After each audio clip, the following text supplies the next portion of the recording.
2020 2024 Kansas Sentencing Commission workshop. I begged everybody to be in person, and I'm not there. I'm on Zoom, obviously. If I get too close, it looks like Star Trek, so I need to back up a little bit. Um, our mission and the key to the church for this commission is located on the bottom of page 2 of that agenda. We talked about it last time when we met. So as we go into this commission workshop today, very important that we all think outside the box and all come up with plans. John Gruby talked about the sector that would have the most effect on beds. And so with that in mind, we have a lot of Scott and his staff have put together another fantastic agenda. I'm not there. I'm going to be in and out. My wife just had a total knee replacement, so I have duties here as a caregiver, but you're in the very capable hands of the Honorable Stacy Donovan. So with that, Scott, you want to introduce our first presenters? Very good. I will go ahead and just as a word of welcome. It's glad to have you, all of you, now that we've finally got started. My apologies for the difficulties, but we have a great agenda for this morning and this afternoon. I'm glad that you all could make it here and online. I wanted to we've got a couple of housekeeping things to do here before we get started, but we do have a new commission member with us. Mark Keating is joining. Mark is kind of new and kind of old.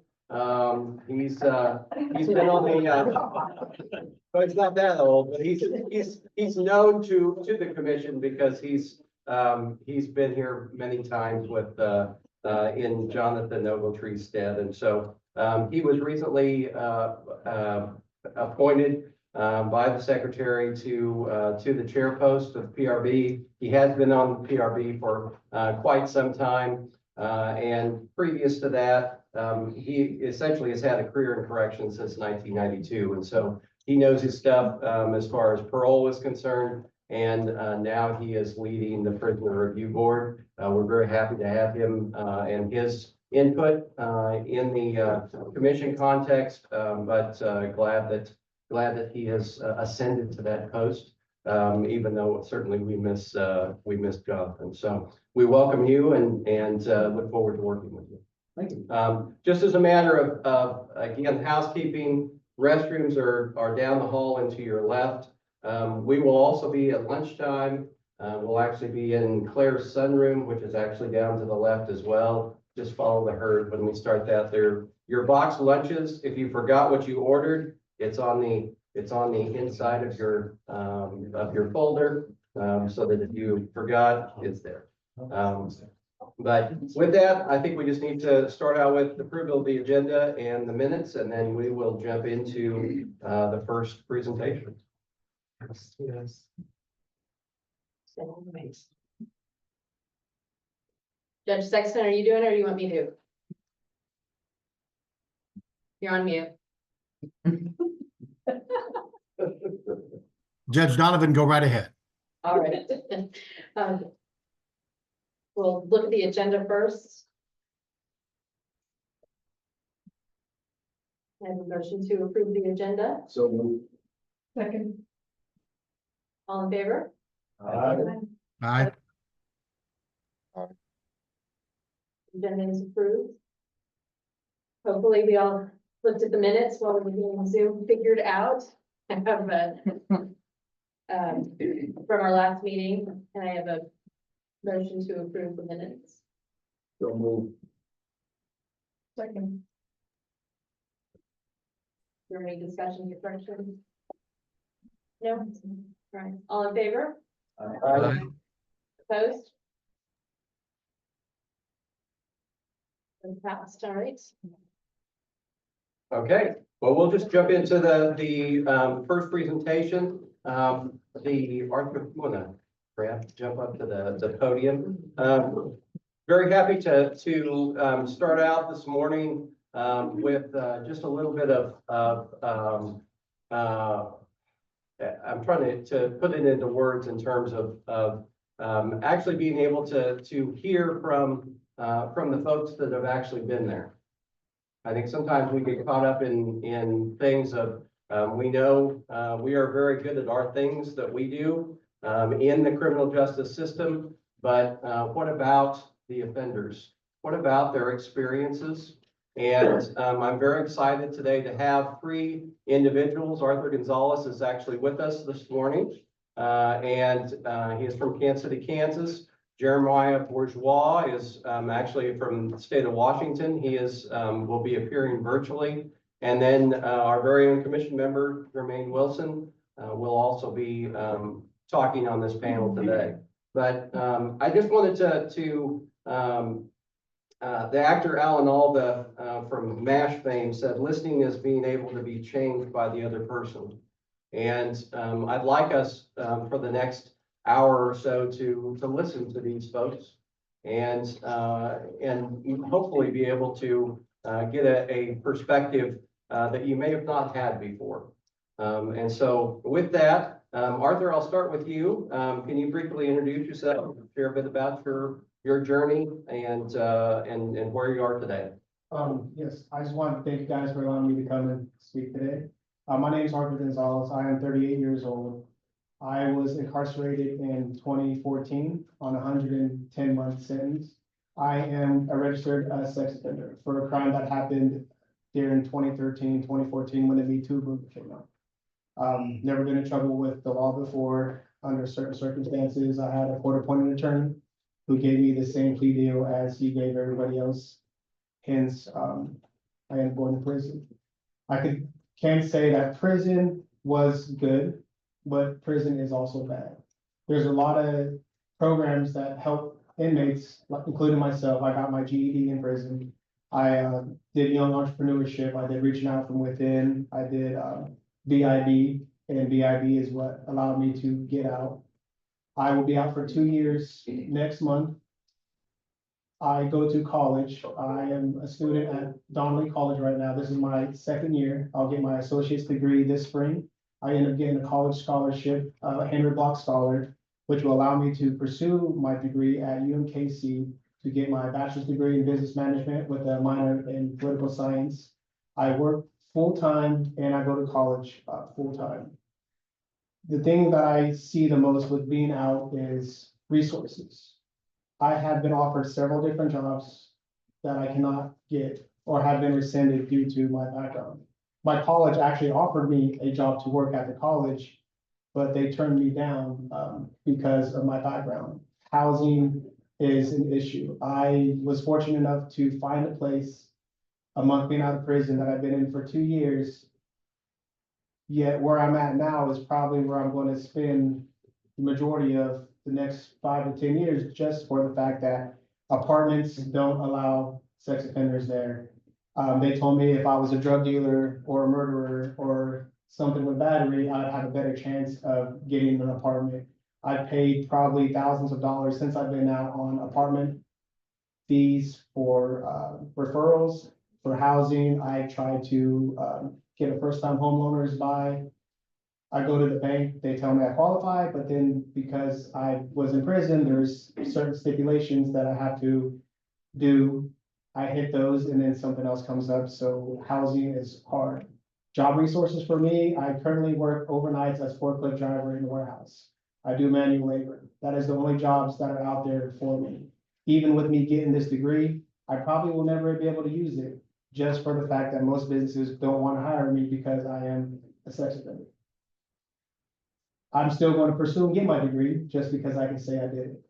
I'm grateful that the prison has helped me pursue a career. There are some programs in prison that only allow for a minimum security, or not minimum security, but medium inmates.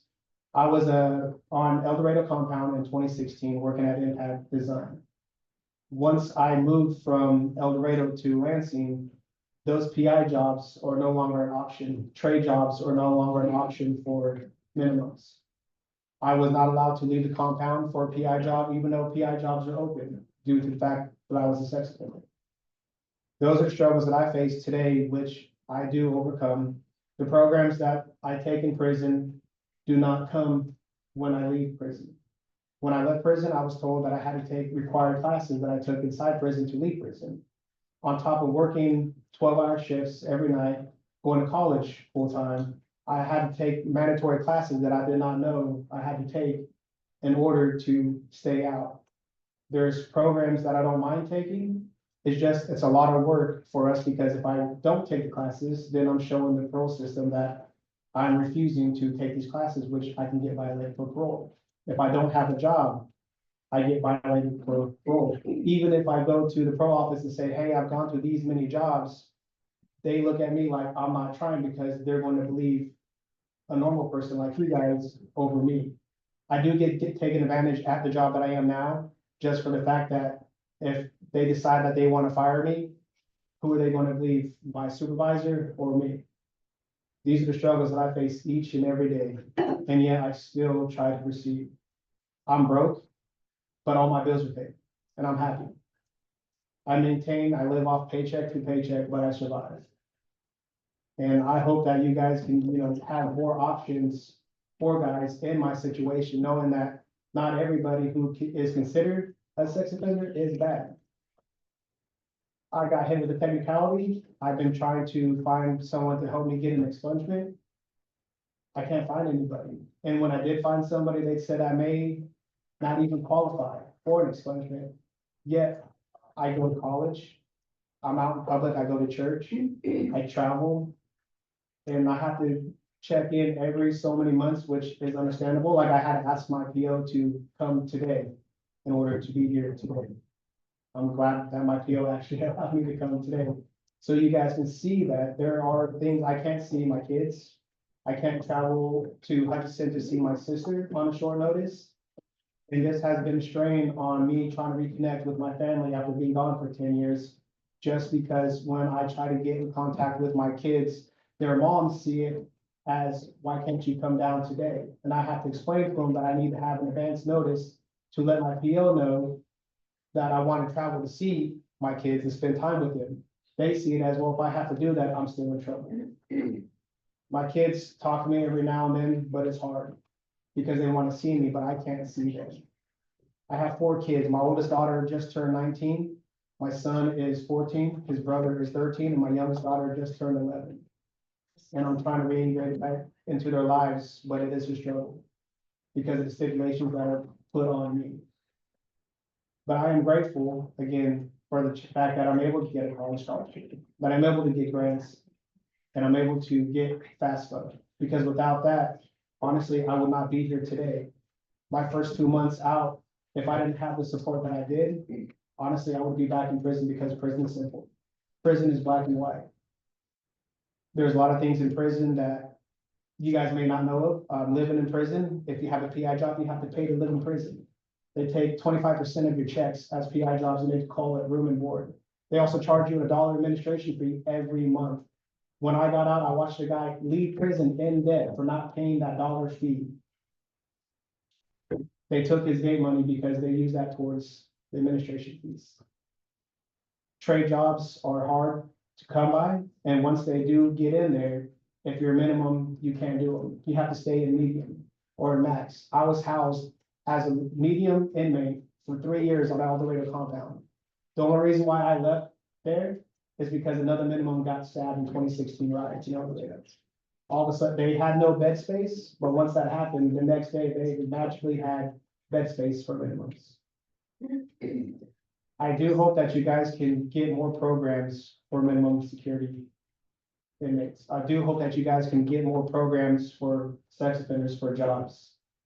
And when we get out on the streets, support for housing, bills and groceries. I have people that come out that I check in with daily, that I help them get jobs, that I help them try to find places to stay on the path. And that's why I'm here today, is to show you guys that I may have a label, but that's 10 years ago. That's something that happened that I regret, but it's something that I'm fighting. It's something that I wish if I was able to go back to court when I was getting resentenced. Lansing had lost all my legal paperwork. They refused to take me back to my court, so I never got to go back to resentence. On my plea deal, it said 112 months, 2 years good time, with a chance of probation at 36 months. My court reporter sent me a letter to the prison saying that they gave me the wrong sentence, saying that since I am considered a sex offender, that I'm on lifetime parole, that I had to go back to courts to be resentenced. The Lansing refused to take me to my court, said they were short-staffed, couldn't transport me, so I spent the next 8.5 years researching laws, researching ways that I can try to make my life better. Medical, I don't know if you guys do with medical there, but the medical system there could be a little bit better. It does help. I had to have a spinal surgery on my L4, L5 while I was in prison. Because the only reason why I was able to do that is because the surgeon from KU Medical Center had told the prison that if I didn't have surgery, I would be paralyzed today. Because my spine was really bad. Prison didn't want to treat me. A month after I got out, I had my second surgery. I've had 2 spine surgeries within a year of being out. 6 months while I was in, and then 6 months when I got out. My next surgery will be a spinal fusion at the age of 38. So I hope that you guys can see that what you guys do help, but there's more that can be done. Arthur, thank you. Jeremiah, turn it over to you. Hey, my name is Jeremiah Bourgeois. As you know, currently a law clerk, Washington Court of Appeals. That's an intermediate appellate court here. Also on the State Sentencing Guidelines Commission. It's an appointed position by the governor. I spent 27 years confined. I was confined at age 14 for homicide, originally sentenced to life without parole. After 20 years of confinement, the U.S. Supreme Court determined automatic life sentences for minors were unconstitutional, and it took about 10 years for me to get out after that. But I'd started law school about 7 years after, or excuse me, 7 months after being released, and graduated in December. And I'm open to any questions, and I'll let the other panelist give some of his background. Jermaine? Thank you all for having me today. I am a man of God, a father, a husband, a leader in my community. 7 years of my life I spent incarcerated, 4 years in juvenile corrections, and 3 years in prison. I was raised in the Leavenworth community. The exposure to drug crimes and violence and poverty affected me early on throughout my years. 15 years old was the first time I was incarcerated. My parents did the best that they could, raised me up in church, but I became rebellious. I wanted to be like my surroundings. I didn't understand my purpose in life. I lost myself trying to be like everybody else. My 4 years in incarceration, I was violent, was involved off in gang activities. Once released, I went back to my old neighborhood with no goals, no aspirations to do better, and just got involved off into selling drugs, using drugs. God blessed me with the son, and I didn't take heed when I first received my son, just because I was so involved off in the street life. I neglected my responsibilities and got involved heavily off more into the drugs, which led to 3 years of incarceration for possession of narcotics.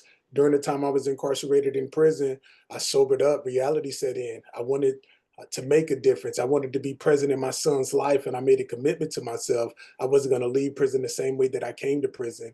That's when I participated in the prison fellowship program. I became a Christian, learned all the values that I needed to learn to become a better individual. Once released, I invested into my community, wanted to better my community. God blessed me and allowed me to get my criminal record expunged, voting rights restored. I ran for public office and became the mayor of Leavenworth, Kansas. I'm blessed and honored to be serving on the Sentencing Commission today. I'm a Leavenworth City Commissioner, and today I am celebrating my 13th wedding anniversary. So it's an honor to be here with you all on this day. So God bless and thanks for having me. Very good. Thank you, Jermaine. Well, we'll go back to you. Can you kind of give us an idea of what the biggest challenges that you had, or what you faced when you originally or initially were released from prison? I was prepared for society, but society wasn't prepared for me. Although I had paid my debt to society, I felt like I was still being charged for my consequences. Employment was a challenge. So many people knew my background in this community. I tried fast food restaurants. It was challenging. I had to settle for employment an hour and a half away from my home in Grandview, Missouri. And I was only able to get that job because I had to work with my wife's mother. And I worked that job for 6 months until one day I had to call in due to the fact that I didn't have transportation, lost that job, and I was just back at square one. And it was a struggle simply because people knew my past, and it was hard for me to move forward because I was still being judged. And it was hard for me to be able to find housing due to the fact that I had a criminal record. And I just really had to get involved off into my church, and my church was my support system. That was my reentry program because they provided me with the job opportunity. They provided me with housing. They didn't judge me based upon my past. They seen the person that I had became, and they gave me that opportunity and that second chance for me to become established and be able to serve and make a difference. And once those opportunities was given to me, I maximized them, which led to other opportunities. But housing and employment was the biggest challenge in the beginning. Very good. Jeremiah? For me, the biggest challenge is I think they're still there. For me, it was depression, mental illness, and I think that is one of the reasons why having people with lived experience is important on these type of policy making bodies. Because while my narrative seems incredible, when you're in long-term confinement, you don't trust the mental health professionals, just given that part of their job is in some ways to help maintain the orderly operation of the facility. And so when you have that lack of trust, you end up not getting the treatment that may or may not be available. And I was released after almost 30 years of confinement, having no idea I had chronic depression. And I mean, reentry coupled to chronic depression, I mean, I have about 7 or 8 parole violations.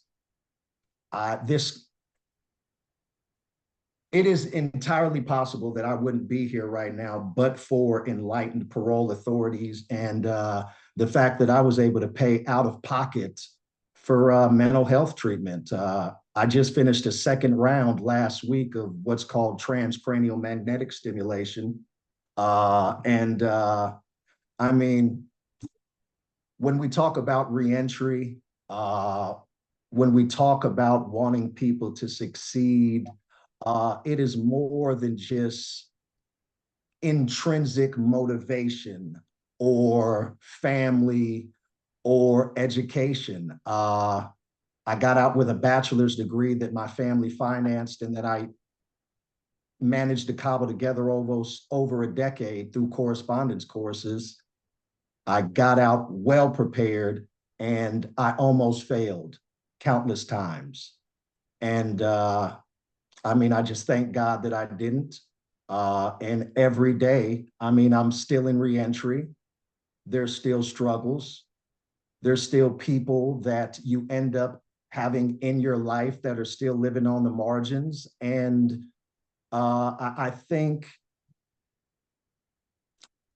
the system needs to have a lot more empathy for those who don't succeed, at least in trying to understand why. And I think the other panelist who's there with you, his entire narrative almost gave me PTSD, because I'm not a sex offender, but nevertheless, the challenges of reporting and maintaining compliance on parole, even when you're doing good. I mean, I was in law school, and it's just still a stressor.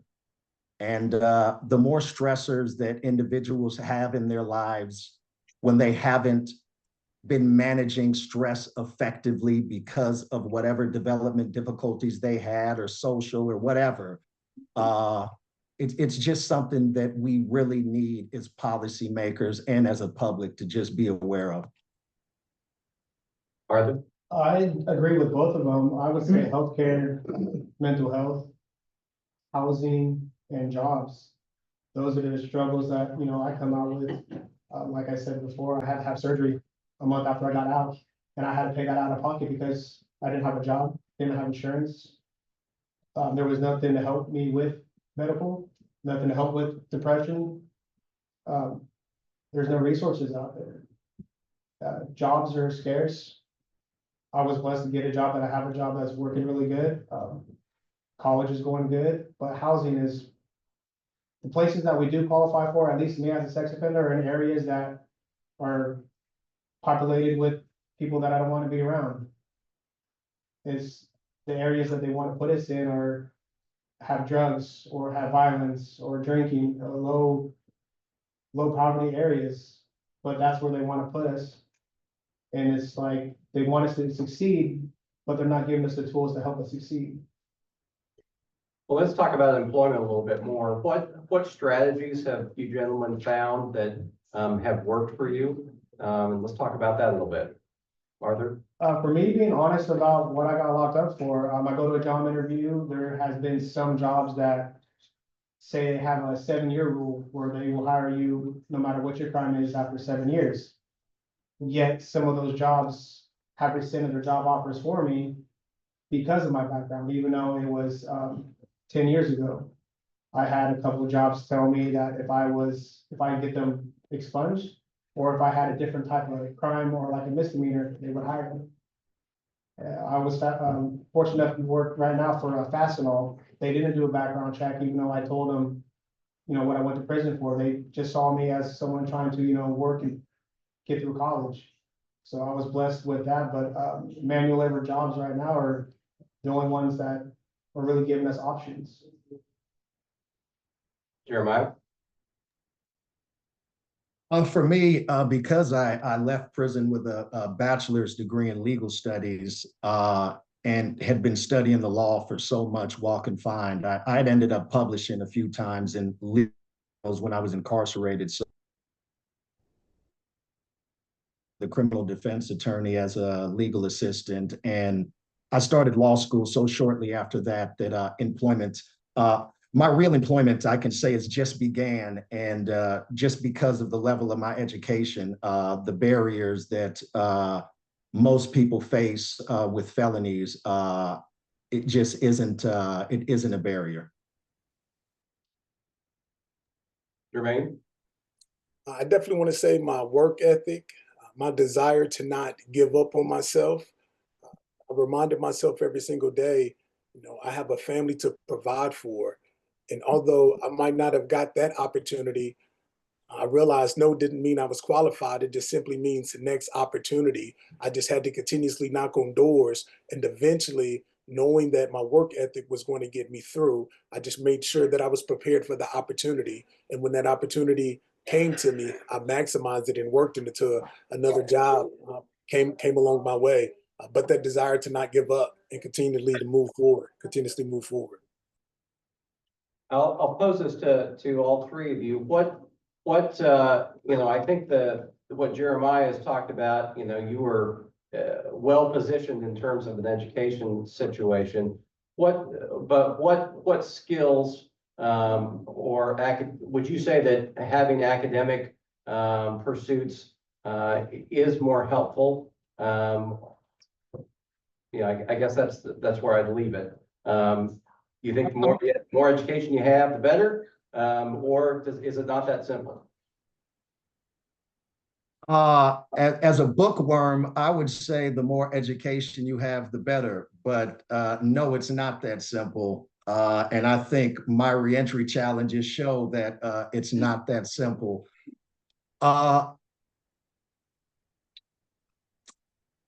Yeah, I can leave it at that for now. I guess I'm just looking at, what skills have you found, all three of you found, that have been helpful in gaining employment? It sounded like Jermaine indicated that there was, just keep at it, don't take no for an answer. But any other particular skills that any of you find helpful in securing that employment? One thing Did you want to jump in, Jermaine? Yes, sir. Yes, sir. Yep. Sorry about that. Yes, sir. So I learned how to type during my time of incarceration, and I learned how to do Microsoft Word, Excel. Well, that helped me when I was able to work on the dining facility as the inventory management, data entry personnel, and working in that position. I was able to use these skills that I learned during my time of incarceration. I learned how to type. My managers didn't even know how to type. And so when they seen that I had this skill set, they provided me with more opportunities. Well, that led to me getting promoted and also getting my government clearance, working at the Donna facility as the inventory management data entry specialist, and then also learning how to communicate. I realized that I had a gift to communicate, and I just continued to perfect that gift. And that led to many more opportunities, me speaking with soldiers, me speaking with different legislators, just really tapping into that gift, leading to speaking engagement and opportunity. So education is one piece to success, but I truly believe once you discover your gift, God tells us your gift will make room for you, perfect that gift, and that gift will lead to better employment. And I truly believe a successful lifestyle. I'd say for me, it's determination, hard work, being persistent, calling, calling back before they tell you to call back. And I would say education, learning skills, like Jermaine said, certain little skills that they can teach you in prison, using it in the real world helps a lot. It gives you a little advantage, not much, but it'll give you a chance to get your foot in the door. Well, let's go back to the housing issue, and I think that's Arthur has talked about that quite a bit in terms of being able to secure that type of housing that is desired. What has been Jermaine, Jeremiah? What's been your experience? For me, I've been, my criminal history is so old that I learned that oftentimes it does not even come up in criminal background checks. So housing, and I figured out which large property management companies only go back about 7 years. So you really have to just through experience learn how to navigate the housing aspect as far as securing your own. But I just want to circle back for a moment and touch on that transitional housing piece that one of the other panelists touched on. I too went through transitional housing and just can speak to, I learned why so many people leave transitional housing before the housing is actually expired. And while confined and never having went through transitional housing, I used to just think these guys must just be getting high and running off and just violating. But after spending time there in one and understanding the nature of them, I realized there's a lot of justifiable reasons pushing people out of those places. And it really is something to dial down in, because I think there is a lot of recidivism that is actually rooted in the fact that the transition housing available is wanting on many aspects, not because of the individuals or their hearts, but just the resources and the nature of the system that we're currently that exists today. Scott, can I ask Jeremiah a question? Sure. Jeremiah, you talked about the importance of the mental health and the fact that I'm assuming, listening to you, that you didn't really get that mental health treatment until you were out of prison because of the distrust in prison. Your thoughts, how do you cure that? Because mental health walks hand in hand. How do you cure that distrust in prison? You have any thoughts about that on how we can make mental health for individuals in prison and individuals would be receptive? I don't know. And I don't, there's a lot of distrust, not just with medical providers in prison. I think there's a lot of distrust with medical providers, especially mental health providers in marginalized communities. And I'm speaking to Black ones in particular, even though it's not limited to that. I think there's a lot of trust that needs to be established for people to actually reach out and get the help that they need. And I think a lot of the providers need to have a lot more understanding of and just be trauma informed and culturally informed so that they can provide the things that individuals need when they do reach out. But there's a lot of barriers. It's not, there's a lot to untangle there, but it's a difficulty, and I think it leads to more recidivism.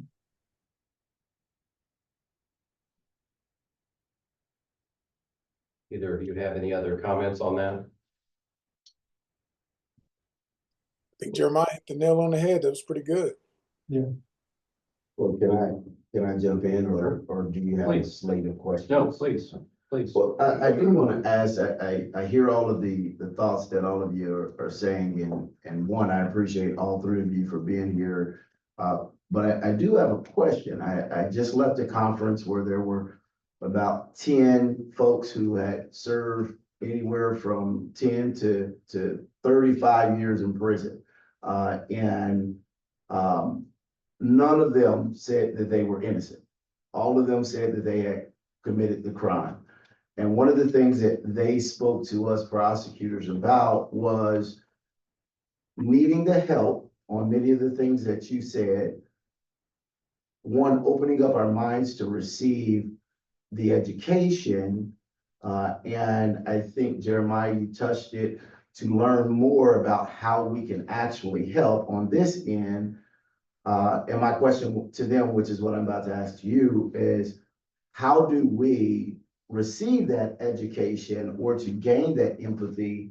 Because we're all listening, we're all hearing, and we all got some education and we've gotten to the places that we are. And quite frankly, many in the room and or in our spaces believe, right?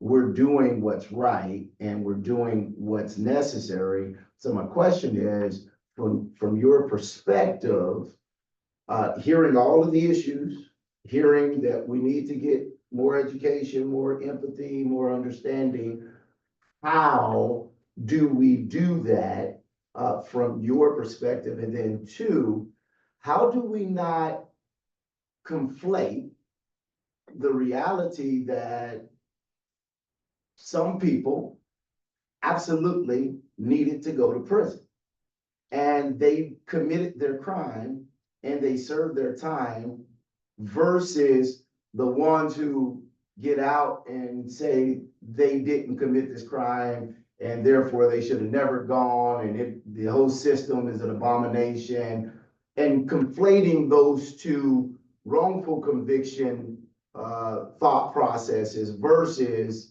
the thought process of real transitioning from mistakes made in the past. Maybe low, but we got them here. But I think those are two different things, but we, especially in this commission, kind of deal with them all. So any thoughts? Well, I'll take the last part of that question first. I don't think those two groups of people, I think that's more of a Venn diagram. And the fact, I accept both of those realities. I accept the fact that there are people who absolutely did the crime, like me, and who acknowledge that and they're remorseful and they've changed or are trying to. And I accept the fact that there's some people who don't accept that they did it, even if they did. And I accept that there's people that didn't do it, and there's people that think they did it.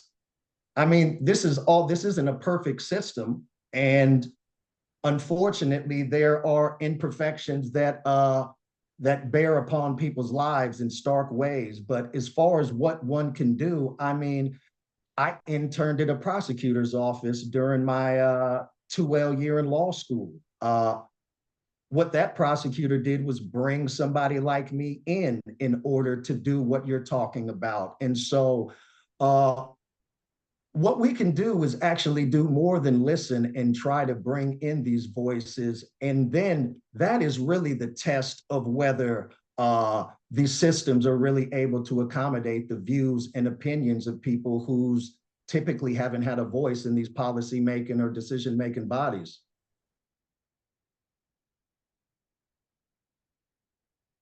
I would say, don't group us all together.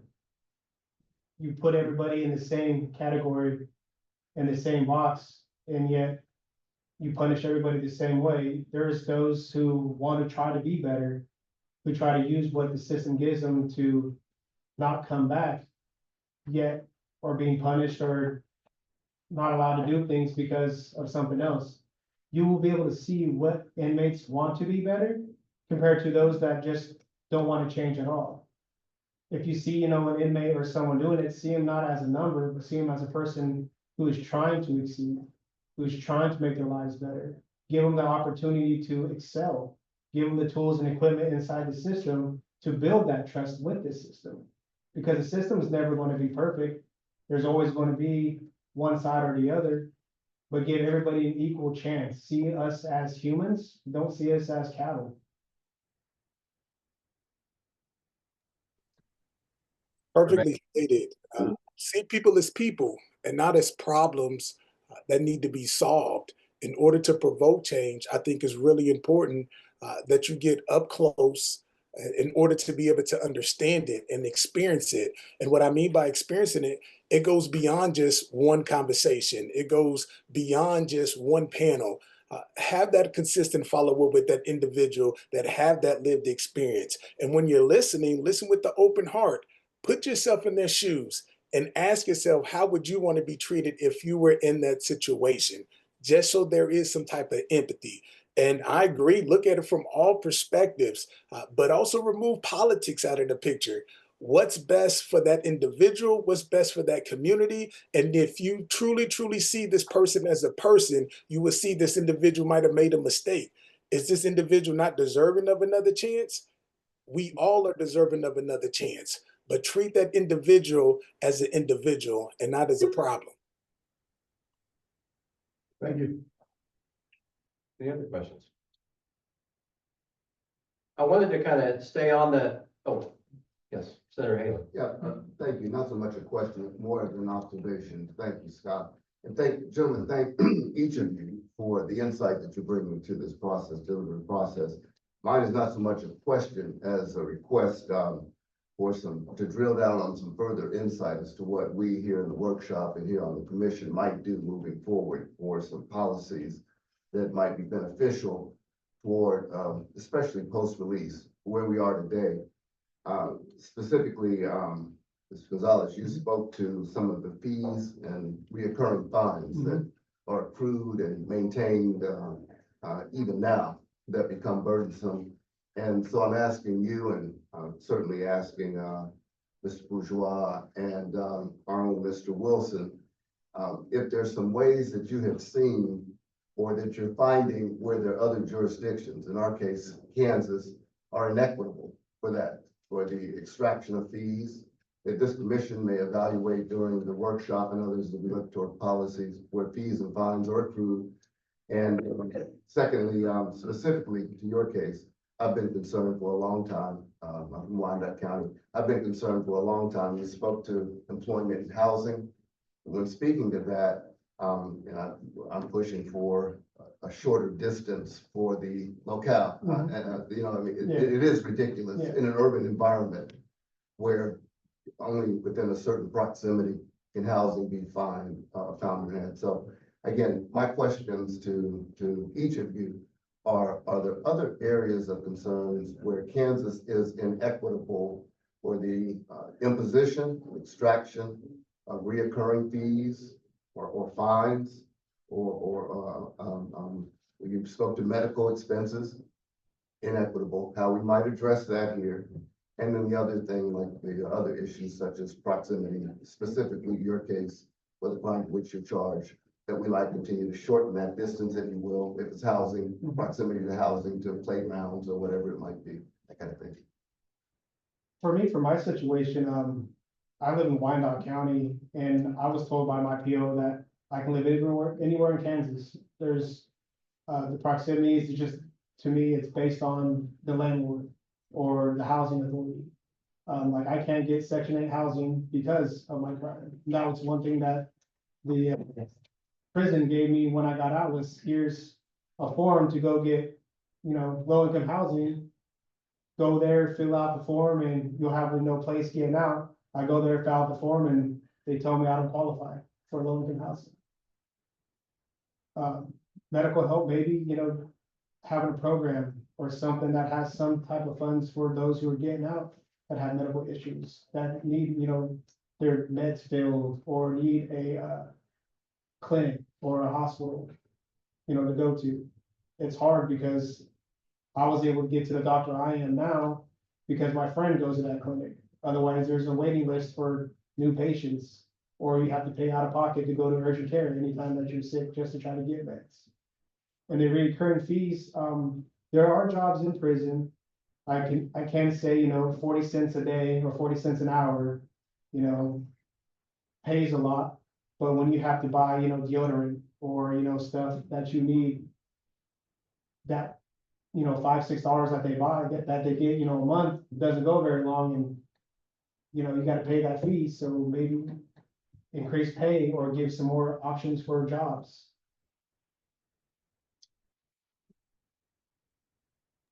I don't know if this is speaking directly to your question, but one thing that I want to address that I witnessed the individual go through this process.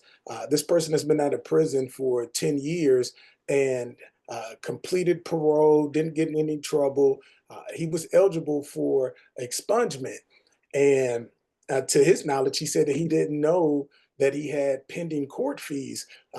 He was not getting garnished at all. But the moment that he moved forward with getting his record expunged, that's when he started getting garnished. The tax collector said he had pending court fees, and before you know it, like, he's behind on his rent, he's struggling now, and just put him in a compromising position to the point where this individual felt hopeless.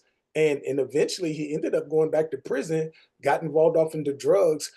But it really hurt me simply because I'm the one that encouraged him to move forward with the expungement process. I worked with our local prosecutor. We started doing expungement for individuals that was eligible, but he never knew that he had these pending court fees because he had completed parole.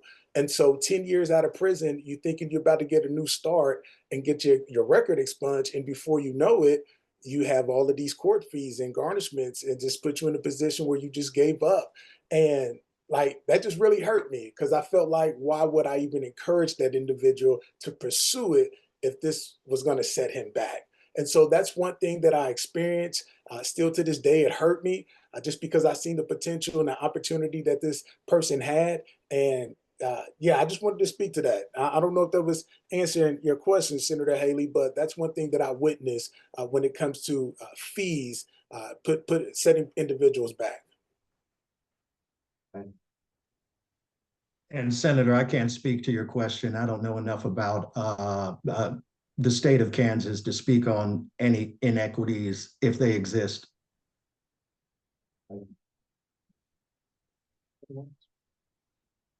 Let's talk a little bit about personal growth since leaving prison. Maybe comment on that a little bit in terms of what changes you've noticed in yourself since that time. Jeremiah, do you want to start us off? Sure. I think just learning how to handle stress better. You would never think that even applying for a job online is as stressful unless you've never done it and you've never dealt with technology on top of it. It's the countless things that it takes to get through the day.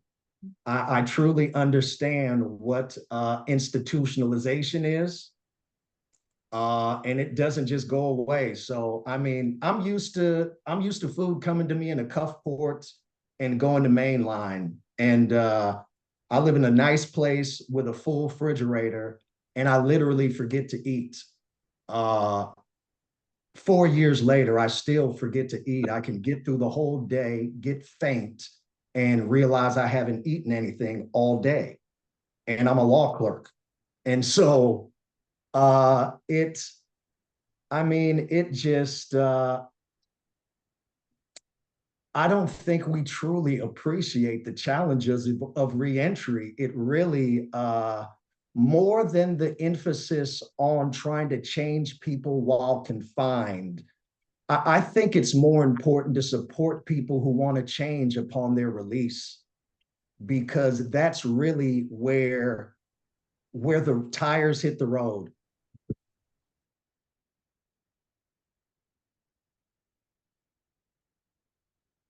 Jermaine? My faith has really, really helped me. I also learned to journal and therapy.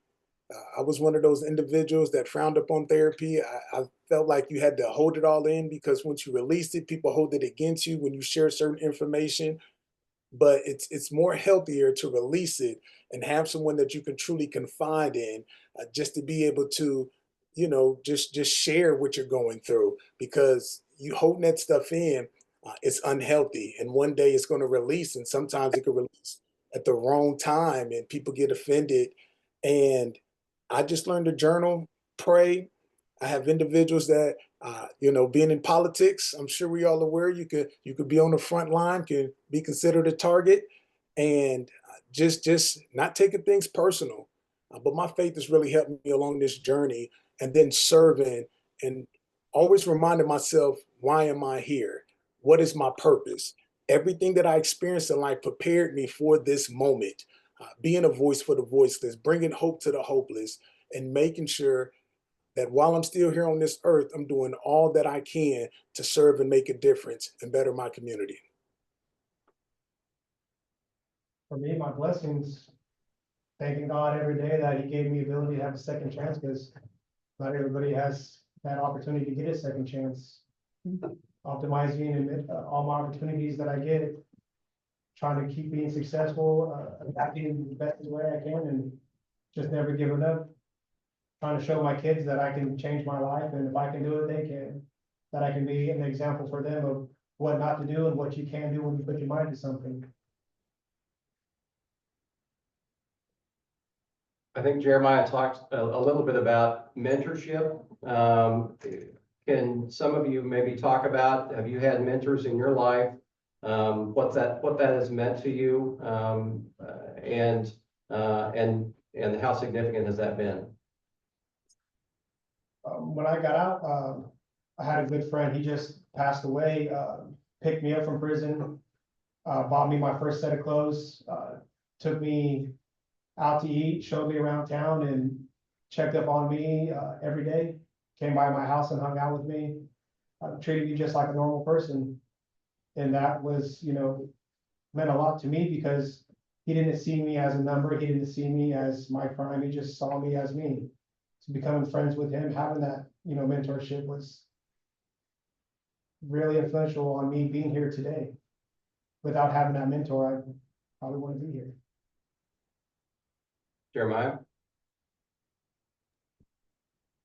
I had never thought of people as mentors, but I realize I've been fortunate to have a few. I mentioned I was at the prosecutor's office during my second year. I'd actually called that prosecutor in distress one time at about 1:30 in the morning, before I'd ever interned for him. We had met before then. And he picked up that phone and walked me through something. And I look back on that now, the thought of me on parole, calling a prosecutor, an elected one. This wasn't a line prosecutor. And being walked through something,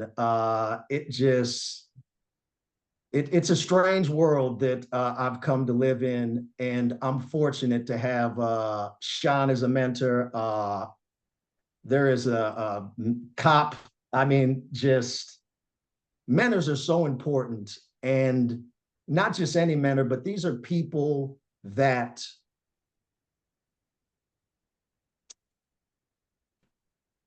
have been trained and have lived lives where the last person they would ever think of giving guidance and insight to would probably be somebody like me.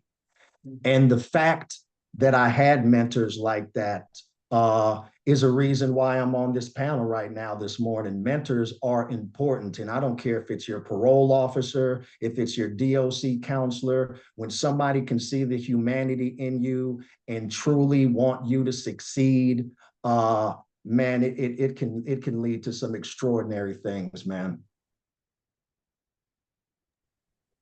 Mentors are keys to growth and developing as a person. My first mentor that I was assigned to was 14 years ago in prison. And still to this day, He's my mentor. He's my friend. He's my accountability partner. When we first got together, I prayed and asked God, like, God, me and this guy have nothing in common. I'm black, he's white, I'm 5'2", he's 6'6", we're the complete opposite. But that's exactly what I needed. I needed someone from a different world who had a different perspective, who was established, who was successful. And one thing that we had in common, we both love God. I wanted to change and he wanted to help me change. So I was no longer focusing on our differences. Our differences, how we learned from each other, but I was focusing on what brought us together. And I was able to learn his world. He was able to learn my world. And for those who see me in person, you know I love to smile a lot. And I got this crooked teeth. So I said, I got this crooked teeth with the perfect smile. But I smile a lot because one day he seen me smile while I was in prison. And he said, you have a very infectious smile. Continue to smile because you light up the entire room. Because he spoke that in my life, still to this day, I love to smile and unashamed of my crooked teeth that I have. But I'm thankful for it. But he spoke life into me and also told me you can accomplish anything you set your mind to. And I also have adopted individuals that are my mentors and they don't even know it just because they serve in a different position, but I learned so much from them, and Mark Dupree being one of them. I'll just call him out of the blue, ask him questions, pick his brain, just because I know that he's going to speak truth, he's going to speak life, and he's also going to come at it from a place of love. But I know he's actually took time to look at things from a different perspective. So I do have mentors that don't even know my mentors, but I'm just watchful and always learning from them as well. Well, that's a great segue in talking about goals and what, give us some idea of what the three of you have for short-term, long-term goals going forward here. Arthur, do you want to start us off? For me, just finishing college, get my bachelor's degree, get my master's degree, and see what I can do after that. Okay. Jeremiah? Be a good person, get to work on time, get all of my memos done before the docket date. And yeah, I'm still in the wake of law school, and so I can't even project that far forward. I'm just maintaining, and yeah, I'm going to counseling. I'm really just focusing on wellness in the short term and letting whatever comes for the long term come. Very good. Jermaine, are you've done quite a bit in your life already? Are you on the downhill slide or? No, sir. No, sir. You know, you can never arrive. I definitely want to make sure I become a better husband, a better father, a better leader in my community. And you never know. One day I might just become the governor of Kansas one day. Who knows? I'm just going to put it out there. But just overall, just want to make sure that I'm serving well and I'm representing all people and I'm doing what God has called me to do. Very good. So in planning for this workshop, we kind of handpicked you three guys, and it obviously wasn't by accident. But at the same time, kind of speak to some commonalities that you think there are. We obviously know that folks that are being released from prison, and here in Kansas, that's 95, 96, 97, 98% of folks will be released at some given time. They're not all going to be successful. What's the secret sauce that has made you guys successful to this point? And you know, to give us an idea of are there any commonalities there that we should be aware of or we should be looking for? God and having a good support system. That is what's kept me successful, is having a great support system through my church, through my loved ones, people that trust in me and see me for me. Is the accountability that I have with them is what's allowed me to stay successful. And I would say that's the most important thing, is having good support when you get out. Very good. Jermaine? Make sure you surround yourself around individuals who see your potential and not your mistakes. Stay focused on moving forward, knowing with God all things are possible. Keep your faith strong and know that you are worthy of a new beginning. Maximize the opportunities that are given to you. Don't settle for mediocrity. And if opportunities aren't given to you, create opportunities for yourself. Have a strong work ethic. And remember, everything that you do in life is not about you. It may start with you, but you're preparing the way for the next person that's coming out of prison that needs your support, that needs your help, that need to make sure that you are going to succeed so society can look at returning citizens differently, the way that they're looking at them now. And so just make sure that you keep God first, everything else will follow. Jermaine, you are doing prison fellowship. Is that pretty much what you're doing right now for your job? Yes, sir. I serve as the mission ambassador for Prison Fellowship, travel throughout the nation, speak with legislators, advocate for second chances, spread the gospel of Jesus Christ. And then I'm also still serving as the Leavenworth City Commissioner in Leavenworth, Kansas. Very good. Jeremiah? So after listening to them, if we can distill a commonality, at least between us, I would say faith, at least if not in God, in ourselves or both, and the support. So yeah, I think the hope in something and the support to realize whatever dreams one has. I think those are the two keys. Very good. Well, I've got just some final thoughts anyway that, and then I'll open it up if commission members have any other questions. Just kind of give us an idea of it. Is there anything else you want to share with us that we haven't already touched on that you think might be important for this commission to actually hear? No. We talked about a lot. Okay. Jeremiah? I don't know about if Kansas how the medical system works there, but I know a few states, Washington is one of them, that's going to be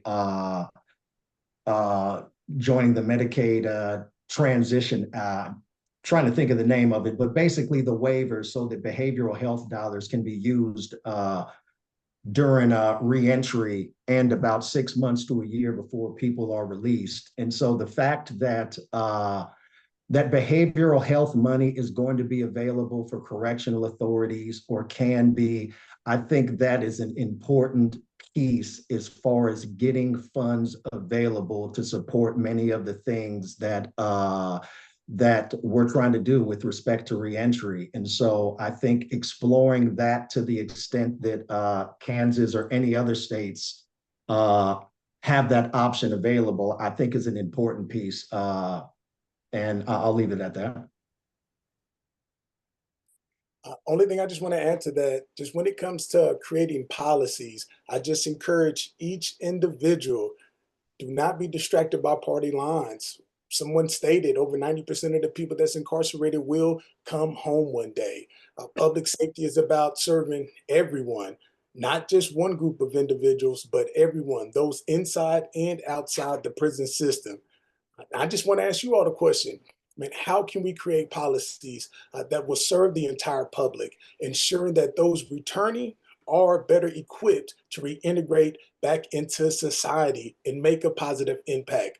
I think we all hold the tools that we can serve and give individuals to become a better individual. But one thing I just want to encourage that we just look at them as people who made mistakes, people first. And this isn't about politics. Like I said, just treat people as human beings and treat people the way you would want to be treated as well too. The golden rule. That's it. God bless y'all. Thank y'all. I'm going to celebrate this 13-year anniversary with my wife. All right, any other questions? I do have one question, but it's specifically for the gentleman in the room. And so if Mr. Wilson needs to jump off to celebrate his wife, please don't tell her Dupree helped you up, sir. I got you, brother. I got you, brother. You speaking. I got you. My mentor right there. I'm a listener. And thank you for that, sir. But I do want to ask, because I know on our agenda, that we are going to be talking about the Kansas offender registration. And you've stated multiple times that you are a sex offender and you have to register. And so I want to get your point of view on your thoughts and take my question as an opportunity to educate everyone in the room, okay? Across party lines, when you say you have to register as a sex offender, some have the thought process of you did this heinous crime. Everyone should always know you did this for a lifetime. Others in the room may think, well, they should know for the rest of your life, because is that really a second chance? So maybe put a number of years on there. And then there's others who may think, well, you did your 10 years in prison. You maybe have to register a little bit, but then when you're done, you're done. Having said all of that, what is it that you would like this room that have those thoughts as well as more to know before we have our 1 o'clock session talking about the impact of offender registration across the board? I'd say look at the person, and get to know the person. There are some crimes that are bad, there are some crimes that may not be as bad as others. But as sex offenders, we're all grouped up into one category, and you think everybody's all the same. Registration is hard, I can say, for me, because when I live in Wyandotte County, so I got to register there. But if I go work in, say, Overland Park, I got to register there. When I go to college in UMKC, I got to register there. So I'm spending $60 just for registration on top of parole fees that I have to pay, every month. And on top of bills, on top of, supplies for my family and kids. So I'd say give us a chance, know the person that, is a sex offender, and use your judgment. Don't see us as our crime, because some people may be that predator, some people may have those, thoughts, but those like me who are getting out of prison, who want to try to succeed, have that label. And it's hard for us to get successful. It's hard for us to have to come up with that money. If I can't pay for registration, I can't work in that county. So I'm limited on where I could go. I'm lucky enough that I was able to find a job in Edwardsville, but at one time I was working 3 jobs on top of going to college. So I had to register in 3 different counties on top of paying my parole fees. And if I miss registration, I can get in trouble for that. If I go 2 months without paying my parole fees, I can get in trouble for that. Taking consideration that I am a human, that I left prison in debt for bills that I had before I got locked up, that are being garnished 7 years later. On top of, back child support that I paid that I finally got current on. I haven't got taxes in 2 years, even though I filed them in prison because the state took them, which I didn't know they was going to take. So take into consideration that when we get out, we have lives too. We are human. I am going to have bills, car, house, rent, food. I need clothes. Just look at us as you see me today, as just a person, just as a normal citizen trying to come back. There used to be a saying, you do the crime, you do the time. Well, I'm always going to be doing time because I'm always going to be in the system. Unless something changes to where I can get my stuff expunged. The research that I've done says I can, but there's other research says that I'll never get an expungement. So I have to not only check in with my parole officer, but I have to check in every time I register for the rest of my life.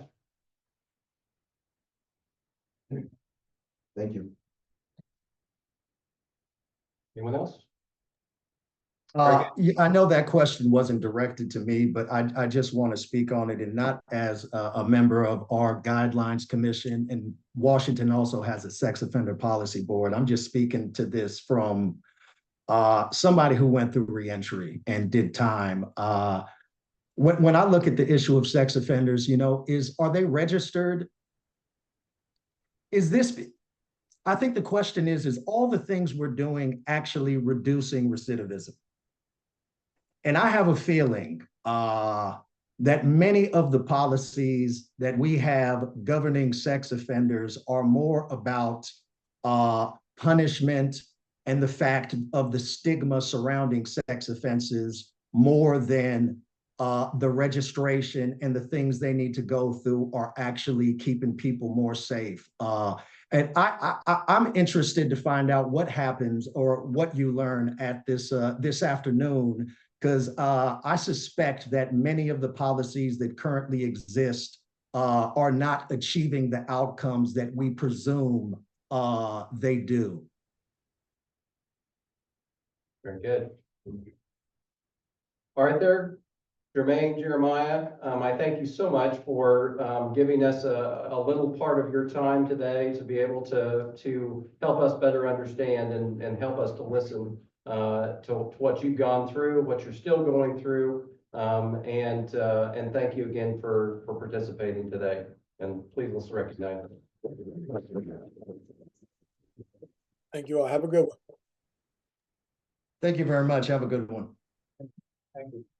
Okay, well, we have a break for 15 minutes and then we'll be back with Judge Huffman will be presenting to us from Ohio. So let's get back to here at 10:45. All right.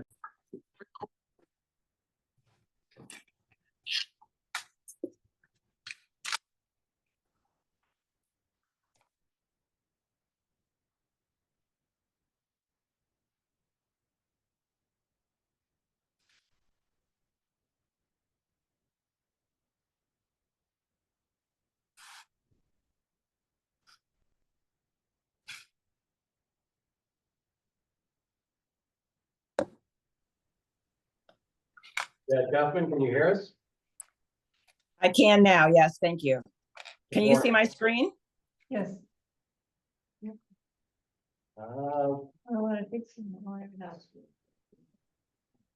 We can't see. Looks like you're trying to share. Yeah, okay. I hate to say it. I'm in a hotel. I'm on my iPad and I've got my PowerPoint pulled up and let me stop sharing and see if I can. And do it again. Yeah, I'm going to try it. Okay, let's try this. Can you see my slides now? No. Okay, if anybody's got any suggestions, this is the first time I've tried to broadcast a PowerPoint on an iPad. Can we pull up the presentation? Do you want to go ahead and do it and then I can just ask you to advance the slides? I think we can do that, Judge. While they're working on getting that pulled up, I will go ahead and introduce you. How's that sound? Thanks. Very good.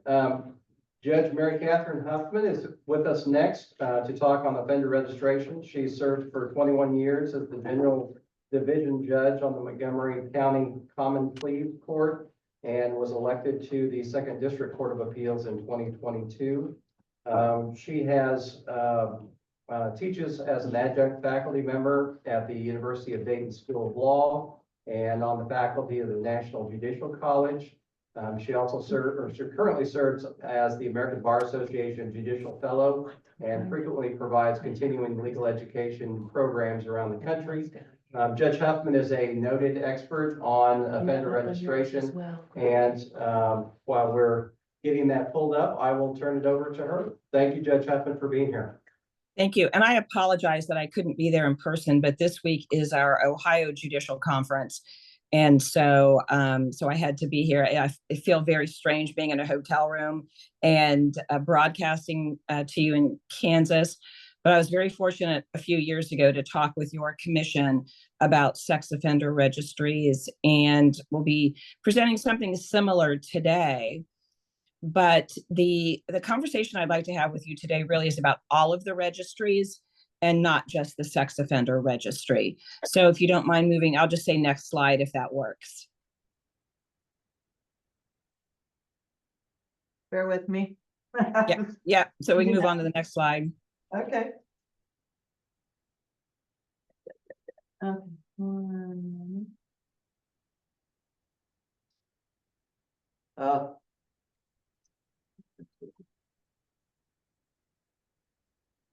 There we go. Okay, so generally speaking, around the country, there states have, following the implementation of sex offender registries, implemented a number of different registries with the same objective. Those registries are often arson, violent offenders, drug offenders. There are states that have impaired driving offender registries, among others. All of the registries have the same basis, and that is, if we know who these particular offenders are, can we affect public safety? Next slide, please. One moment. That's okay. I apologize again about this. One moment. I'm challenged. Well, and my mouse is, I'm gonna have to set up the table. Sorry about that, Pam. All righty. Let me regroup. I guess it's my turn for technology stuff now, right? Okay, here we go. Sorry about that. Okay. Next slide, correct? Yep. Okay. So we can move on to the next one then. Okay. Thank you. So one of the important, that's okay, don't move it. Just I'll talk about the last slide. One of the concerns about the registries is, what is the purpose? The purpose that results from registries largely is to assuage the fears of the public, government officials, not necessarily law enforcement. The legislature, certainly, it's to combat the fear that is associated with these particular, I'm going to call them groups of people. And what by groups, I mean people who have committed specific offenses. But one of the primary purposes of registries is to shame. Shaming, by all of the research and literature, has been demonstrated to not be an effective means of reducing recidivism. It is, in fact, a medieval effort to change behavior that we have found through research simply doesn't work. But there are other very legitimate purposes of registries, including providing information to law enforcement that may be important, whether it's in identifying suspects or being aware of, for lack of a better term, a threat. The folks on the registry aren't always threats, but it can be a tool for law enforcement. And then one of the final purposes of the registries is to limit the activity of the registrant. It may be where they're employed, where they live, where they can go, who they can associate with. So for instance, depending on the jurisdiction, persons on various registries are not permitted to attend public events, are not permitted to be in public parks, are not permitted to hold employment where they might work with children or have access to vulnerable individuals. Now, not all registries are the same, as this slide indicates. The registries, whether it's the arson, drug offender, et cetera, they may have different requirements. How often registration occurs, for what period of time is a registrant required to comply? Also, what are the restrictions for that registrant? Again, for instance, sex offenders have very significant restrictions on where they can be, the type of employment, et cetera. Yet drug offenders tend to have, again, this is just nationally speaking, have fewer restrictions. They may have restrictions on, for instance, having a driver's license and things like that. But again, generally speaking, those restrictions are much less. And then registries also have access limitations, and that is the public have the information on the registry. Some registries, particularly arson registries, are limited to fire investigators or law enforcement. And still other registries limit access to requests, and the person requesting access must justify, that is, state a purpose that is within some either regulatory or statutory guideline for access to that registry. Next slide, please. Now, one of the things that I think it's important for us to talk about from the beginning is just sort of sentencing practices and get on the same page about why we sentence and how we should sentence. Sentencing should be based on evidence-based practices. Now, we know that sentencing it has a very significant component of judicial discretion. However, the overall sentencing policies should be evidence-based. That is, we don't want to have a sentencing practice that we said, well, we've always done it this way, we should continue to do it this way. Instead, we rely upon research findings that demonstrate some effect on recidivism, some positive effect, hopefully, on the offender's future behavior. But if you recall what we just spoke about the purposes of the registries, they're often to calm fears, to shame, to stigmatize. Those are not practices that are evidence-based. Next slide, please. Evidence-based practices in a corrections setting are those that have been proven by research to work to reduce offender recidivism. So that is going to be the theme of the balance of our discussion. Are registries evidence-based practices? Next slide, please. Now, before we can kind of go on about sentencing, we really have to talk about how we got here.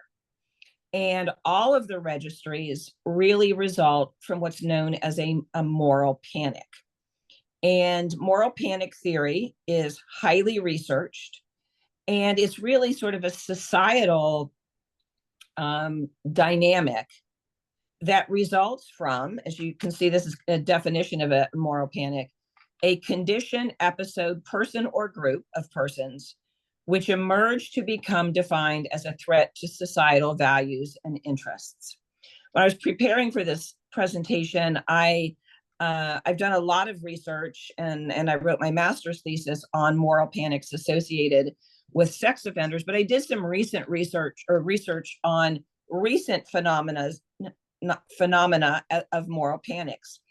And one of the recent moral panics that we've experienced in society has been the recent pandemic. I am not downplaying or dismissing the loss of life and the concerns, but in retrospect, we have found that much of the reaction, again, I'm not suggesting that it wasn't tragic and there was a significant loss of life, but the reaction was a moral panic, primarily associated with persons who were non-compliant with mandates for whether it was masking or social distancing or et cetera.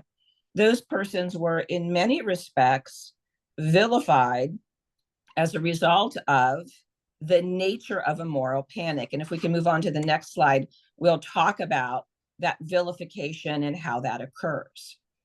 So in moral panic theory tells us that we have to have certain agents or people, groups of people involved in order for a moral panic to occur. We have to have the mass media. That is, there has to be attention given and projected to the public in some form, typically through the mass media. And then a second group of instrumental agents in a moral panic are what are known as moral entrepreneurs. Moral entrepreneurs are people who simply adopt this topic as something important to them.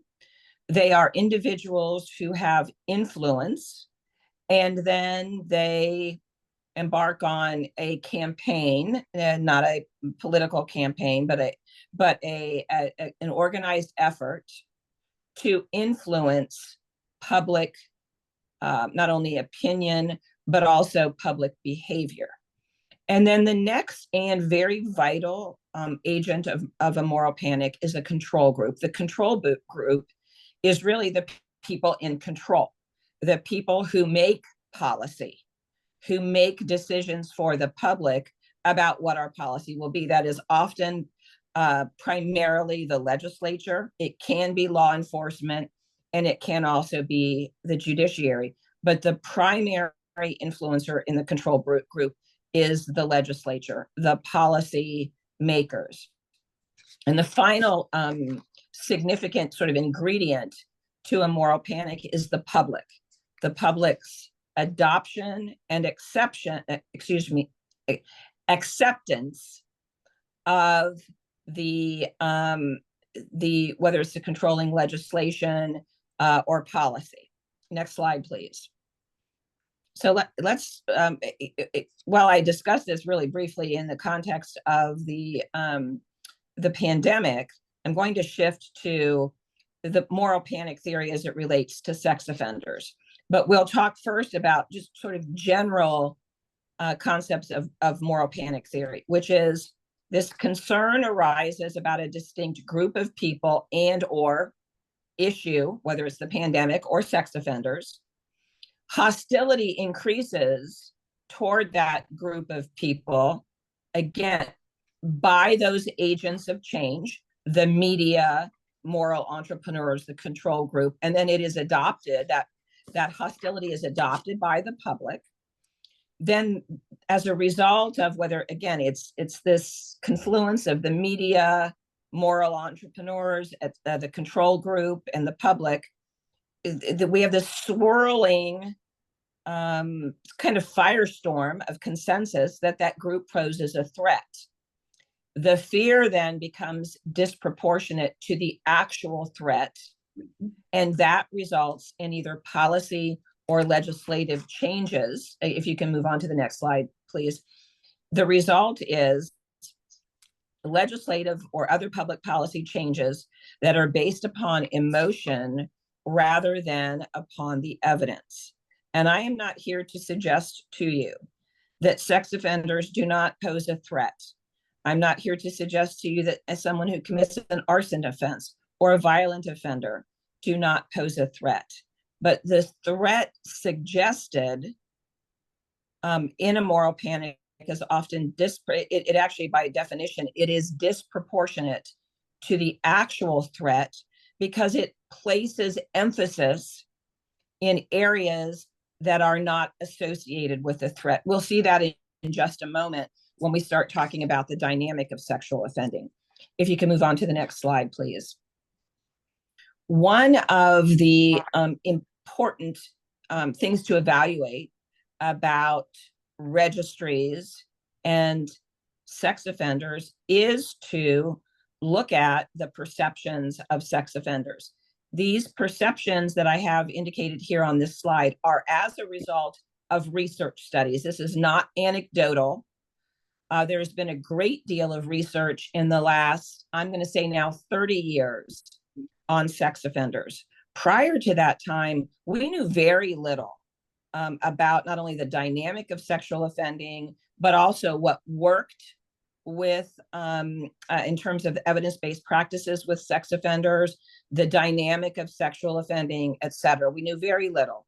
In that approximately 30 years, there's been a great deal of research, great deal of data collected that can influence legislatures or policymakers in determining evidence-based practices associated with sex offenders, with the as well as all other registry offenders, with the ultimate goal of reducing recidivism. So how does the public, how do legislators feel about sex offenders? The research demonstrates that both the general public and legislatures are uneducated about sex offenders. That means they don't know the evidence. They know what they believe or they hear in the media, that the media greatly influences perceptions of sex offenders. There is a general belief among both legislatures, law enforcement, the public, and probation officers that sex offenders will inevitably reoffend, that they all possess some particular psychopathology that is consistent among all sex offenders.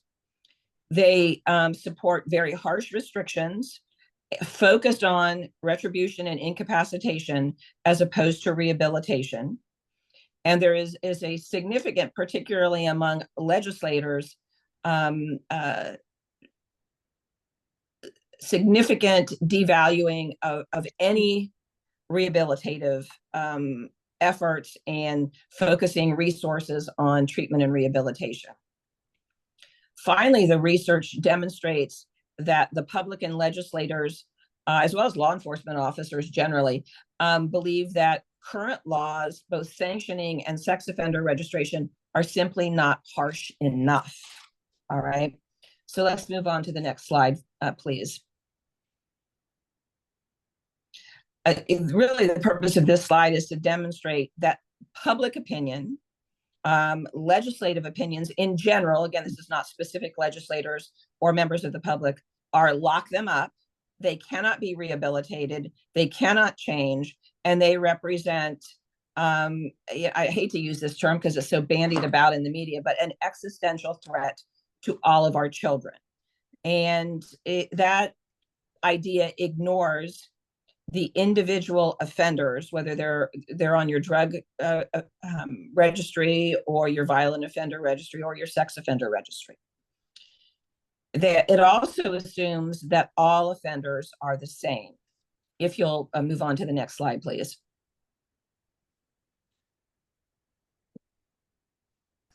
Don't go back. We moved past a couple of slides, but I'll just talk about them. One of the important things for us to remember is that not all sex offenses are the same. There are contact and non-contact offenses. There are offenses that, while the conduct was consensual, the consensual conduct is criminal, right? And I'm not suggesting that a child can consent. I am talking about perhaps an older teenager consenting to sexual behavior, but it is criminal in nature as a result of the person with whom they engaged in the conduct. Sexual offending also can involve strangers. It can involve known individuals. In addition, sexual offending, contrary to not only popular belief, but also the belief of many legislators, there is no specific psychopathology associated with sexual offending. All sexual offending is socially deviant, but not all sexual offenders endorse deviant sexual interests. Let me explain that. Why is all sexual offending socially deviant? Because it is not socially acceptable. It is actually, I actually got into a debate with somebody not too long ago who said, oh, it's not deviant behavior. It is socially deviant to violate a person in a way that they do not endorse, do not encourage, do not intend to participate in. But just because it's socially deviant does not mean it is a deviant sexual interest. Deviant sexual interests or preferences, involve things like victimizing strangers, selecting male victims. These are considered to be deviant sexual behavior, using overt force, and selecting a victim much younger than the offender. Now, this slide is intended really to be a conversation about the prevalent public and legislative perceptions of sexual offenders. It is the creepy guy in the bushes. That's who sexually offends. It's the person who snatches a child from a park. That's what sexual offending is. Or someone who gives candy to a child to lure them into a position where the sexual offending can occur. This is the public's perception. But if we can move to the next slide, we'll see why the public's perception is not reality. Can we go back one, the slide before? There should be a slide about victim-offender relationships. No. I'm not seeing that. Forward, two slides Two forward. Okay. Oop, One more. There, no, it's not showing up. There it is, right there. That, sorry, got to go one more. oh, one more, okay. Go slow. We're going the wrong way. Sorry. There you Keep go. going. There, right there. No. Sorry. Yes. If you could try to get back one, I'll describe it because I think this slide is critical.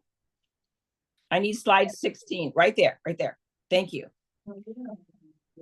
The perceptions related on the slide I just showed where, the creepy guy in the bushes or somebody snatching a child from a park, that's the public perception. And that is one of the fears that is attempted to be assuaged by the registries.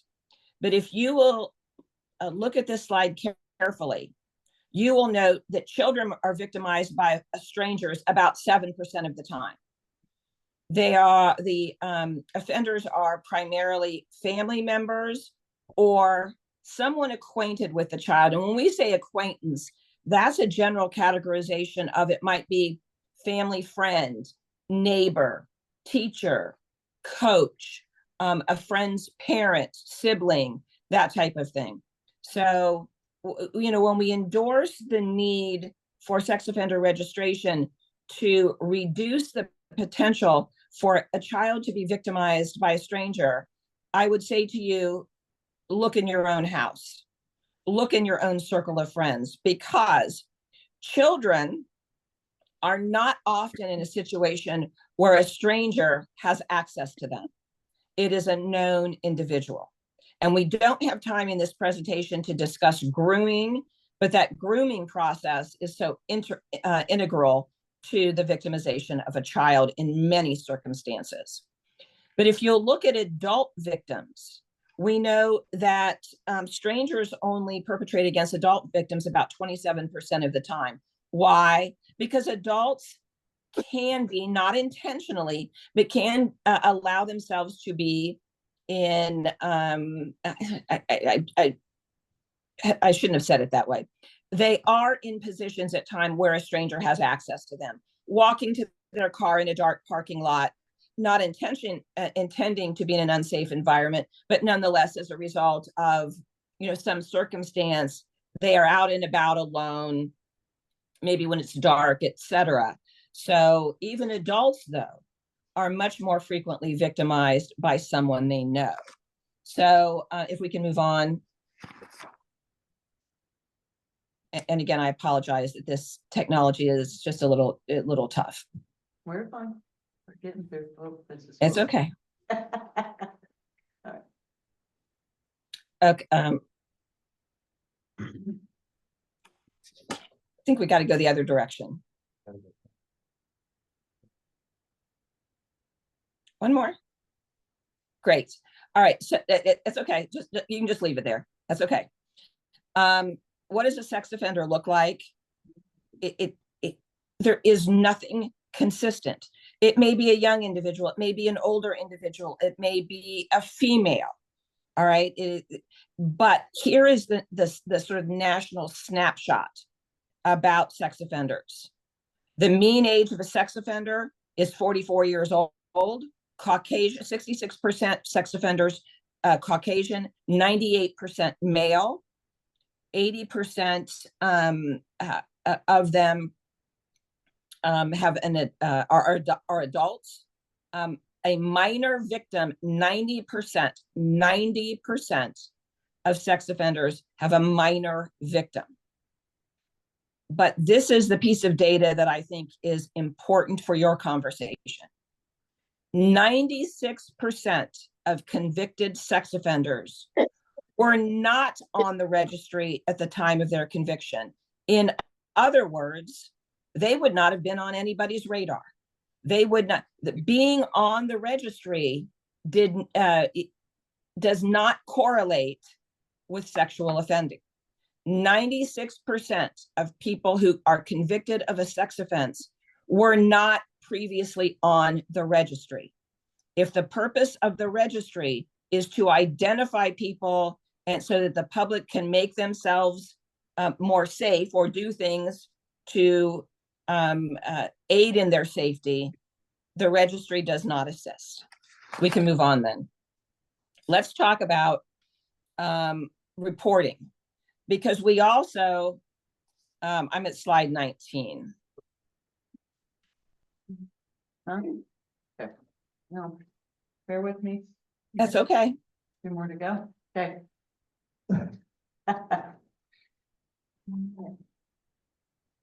Yeah, right there. There we go.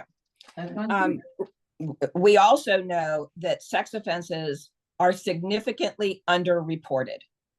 Again, based upon available data, about 66% of sex offenses are not reported. And you can see these are, I chose the categories with the highest degree of underreporting or non-reporting.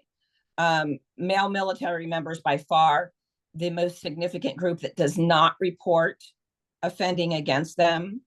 College age students, about 80% of all sexual offending. This data comes from the Bureau of Justice Statistics. But if we can move on to the next slide, we'll talk about why people don't report.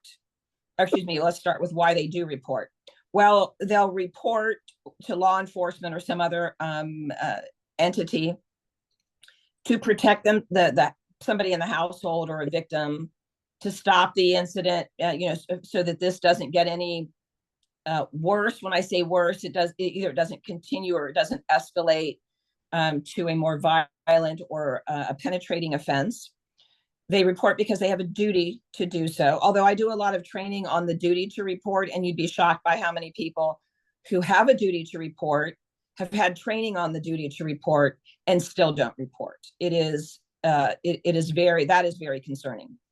And then another reason why people report is because they're trying to stop the perpetrator, that sort of catch the perpetrator, result in a prosecution. But let's look then at the next slide about why people don't report. Because the reason that people don't report tells us that we likely do not have good data on the number of offenses that occur. And before I get to this, I will tell you that there was a study, I'm going to say about 10, maybe 15 years ago, of individuals in prison. And they were told, you cannot be prosecuted for anything you say to us. We're doing a research study, but we want to know, these were all people in prison for sex offenses. We want to know how many offenses you have committed that never got prosecuted, that never got reported. The numbers were astronomical. In the hundreds, people reported, I committed this number of offenses and it was never reported. And so we know we do not have good data on the actual number of offenses that occur. And so when we get to the recidivism numbers here in a little bit, I will tell you that I cannot assure you that they are good recidivism numbers because of the lack of reporting. But you'll see that there are a lot of reasons why people don't report. They're afraid the offender will retaliate them against them. But one of the major reasons for not reporting is people saying, I don't think somebody will believe me, or this was a very intimate offense against me, and I don't want to have to detail this, whether it's in public or in a courtroom or to people I don't know. I don't want my name out there in the public. And even though we've taken really great steps about victimization or the privacy of victims and their names, there is great fear that public, for lack of a better term, exposure to this very private and I'm lost for the word, an event that is so like personal in nature. All right. But then there are also people who don't report because it is a loved one or a known individual and they don't want to see them go to prison or get in trouble. I've also, as a trial court judge, heard people say, well, they didn't report their spouse or boyfriend or loved one because I knew he'd go to jail and he'd lose his job and I need his income. I mean, just a lot of reasons that are very tragic why reporting doesn't occur.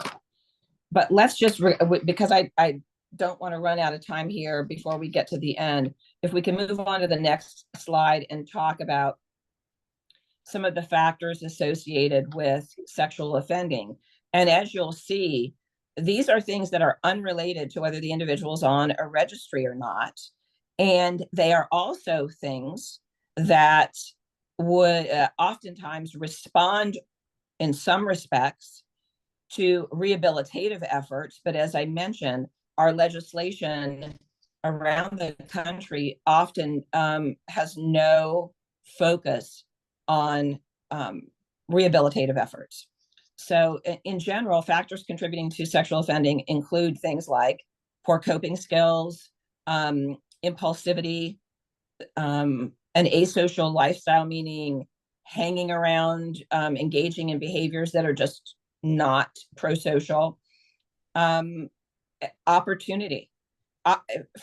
This is anecdotal from my perspective. Opportunity is the key factor. Having an opportunity or access to a vulnerable individual, and when I say vulnerable, whether it's ability to care for themselves, discern what's going on, etc. So there are a number of factors that contribute to sexual offending, but no one, as I said, no one is the primary factor. There is no psychopathology associated with sexual offending. It's not a one-size-fits-all proposition. They're not all the same. If we can go on to the next slide, you can even skip the next slide and I'll just talk about it for a second. I do want to mention that online offenders are different. They tend to be white males, significantly more sexual deviant interest. Remember, all sexual offending is socially deviant, but it is not all sexually deviant. So the thing about online offenders is oftentimes in the law, we treat them less punitively than we do contact offenders. But there's also significant suggestion that online offenders may, because they are sexually deviant, engaging in sexually deviant behavior, they could be more dangerous. But we don't treat them that way in the law. Again, we are not applying evidence-based practices. If we can go to the next slide. When I say the typical criminal, I'm talking about someone who engages in any criminal behavior. Typically do not limit their offending to one offense. Again, they don't specialize. They rarely commit sexual offenses. And there are risk factors like their young age, unstable employment, substance abuse. Those 8 criminogenic risk factors, I've only got 5 of them listed here. And then let's move on to the next slide about general recidivism factors. So again, this generally with criminal behavior. The general recidivism factors are people who are younger, not in a stable relationship. Unfortunately, a general recidivism factor can be minorities, but that is for other reasons than race. It's likely socioeconomic concerns.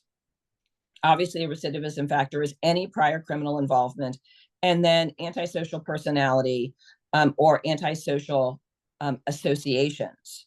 So again, they're not thinking in a way that is pro-social. They engage in thinking that is criminogenic. But then let's look at the recidivism factors among sex offenders. We'll see that they're very similar, right? They're very similar to general criminal offending with some exceptions. Male, stranger, or extrafamilial victim. They began their sexual offending at a young age. They engage in different sexual crimes. They're non-compliant with their treatment or sex offender treatment requirements. But the next one that I want to talk about is very important, and that is recidivism occurs during periods of stress, discrete periods of stress. We're all under stress every day of some sort, whether it's financial, family, or otherwise. But in heightened periods of stress, outside of the ordinary daily stress, sex offender recidivism occurs more frequently. And just as a foreshadowing of what we're going to discuss, sex offender registration results in a great deal of stress because of the limitations on where they can live, where they can work, can they work, etc. I've highlighted two areas of recidivism for sex offenders: that antisocial orientation or lifestyle, but also, again, engaging in sexually deviant behavior. All right. So if we can go on to the next slide about recidivism, and I caution you again with this data because of the underreporting of sexual offenses. And so while this is the data we have, we know that it could be highly influenced by a lack of reporting. There were two relatively recent studies on sex offender recidivism, demonstrating about a 13% recidivism rate within 4 to 5 years, 40% recidivism rate in a 15 to 20 year period post conviction, and a 36% recidivism rate with non-sexual offenses, any other offense. And again, that can be highly influenced by that discrete stress associated with the sex offender status. Things like I can't get a job, or I can't live with my family, or I can't live in the neighborhood that I grew up in, etc. That can, I'm not suggesting that it always does, but it can contribute to other offending. But if we look at recidivism rates for non-sex offenders, they're much higher. 68% 3 years post release from prison, 79% 6 year post release from prison, 83% recidivism rate 9 years post release from prison. Those numbers are lower for people who placed on probation, about 18% recidivism 1 year post probation, 35% 3 years post probation, and 43% 5 years post probation. But I am not suggesting to you that these recidivism rates among sex offenders are good numbers. They're the data we have, but we know the lack of reporting can influence them. If you can move on to the next slide, please. Sex offender classification pre-Adam Walsh. The states were all over the board. There were offense-based systems like the Adam Walsh Act, but primarily the classifications pre-Adam Walsh left a lot of judicial discretion. They may have been predicated on the number of convictions, or they could have been based upon just the judge making a determination of whether someone was a predator, a habitual offender, etc. But with the Adam Walsh Act, if you can actually skip the next slide and I'll just talk about it and move on to the tiered one. So when the Adam Walsh Act was passed, I am not in any way, shape, or form minimizing the tragedy that occurred with the Walsh family or any other family of that has been victimized by a sexual offense.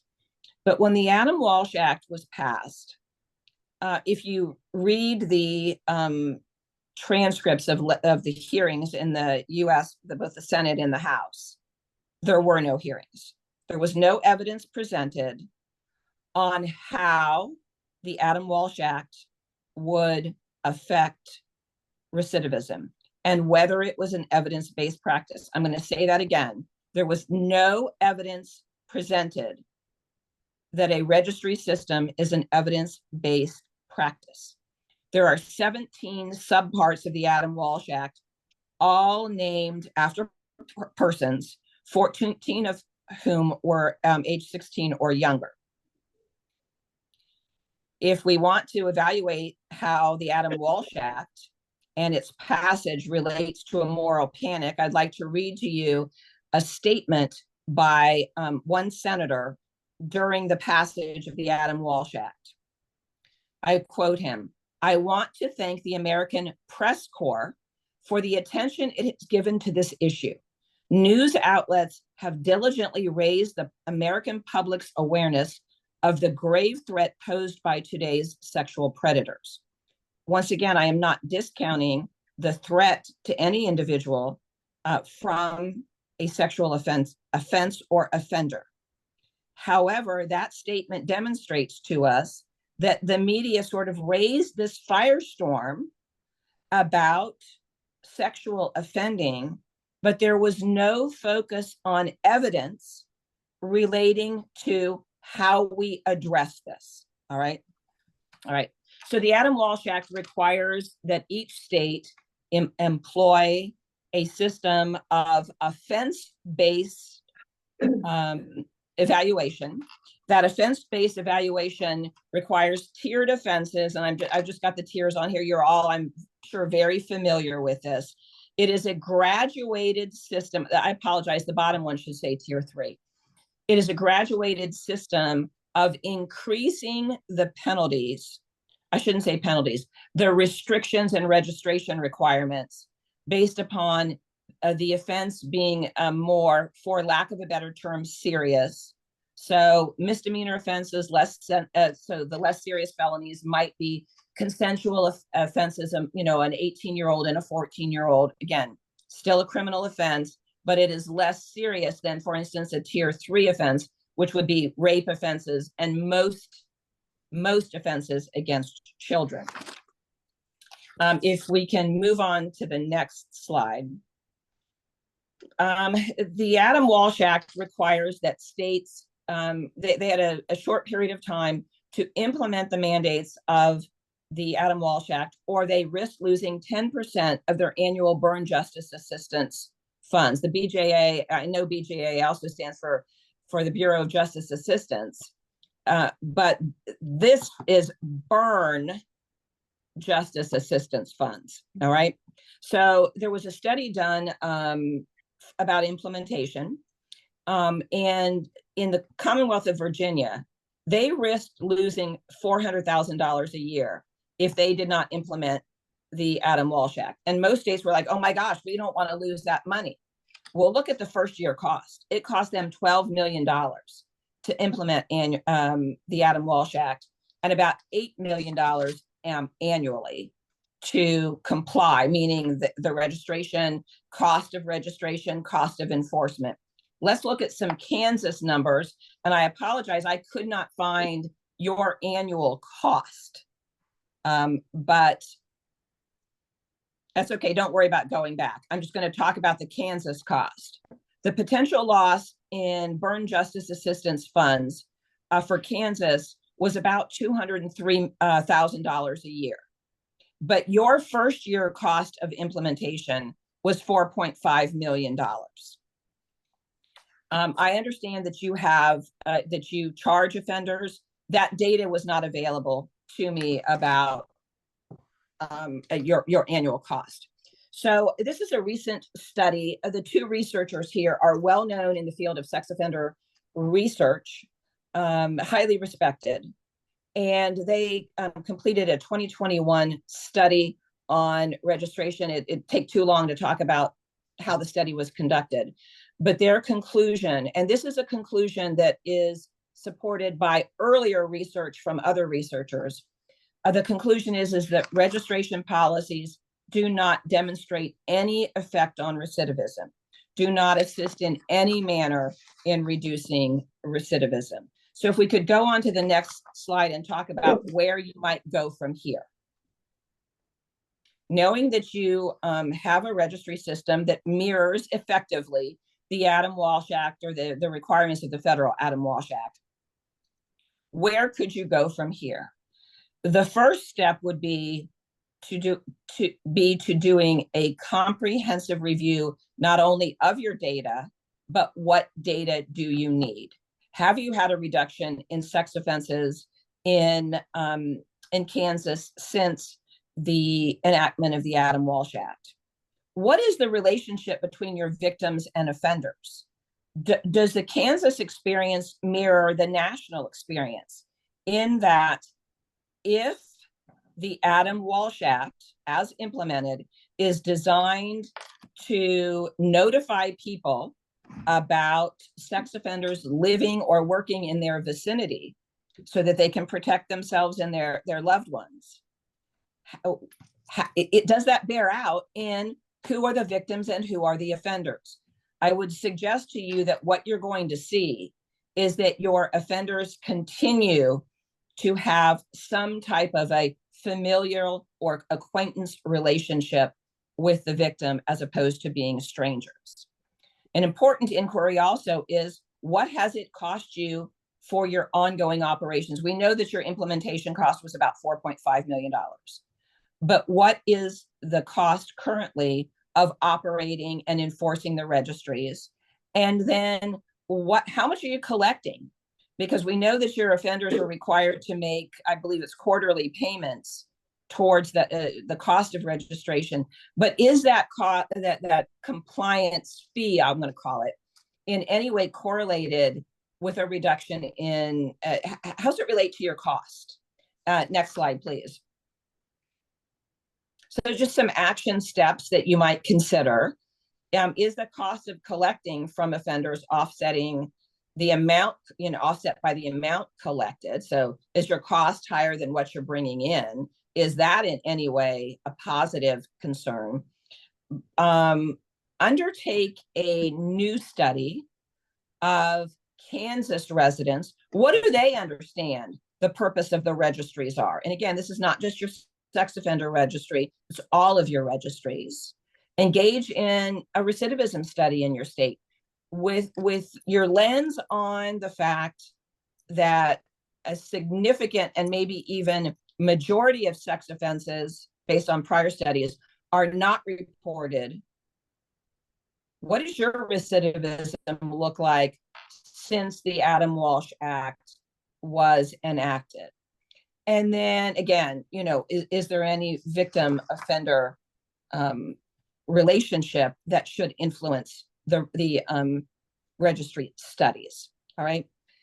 I want to just take a step back for about 30 seconds and remind you that sexual offending recidivism is correlated to a number of things, but it is significantly correlated to the stress that the offender is undergoing at a discrete stress, that is stress at a particular time.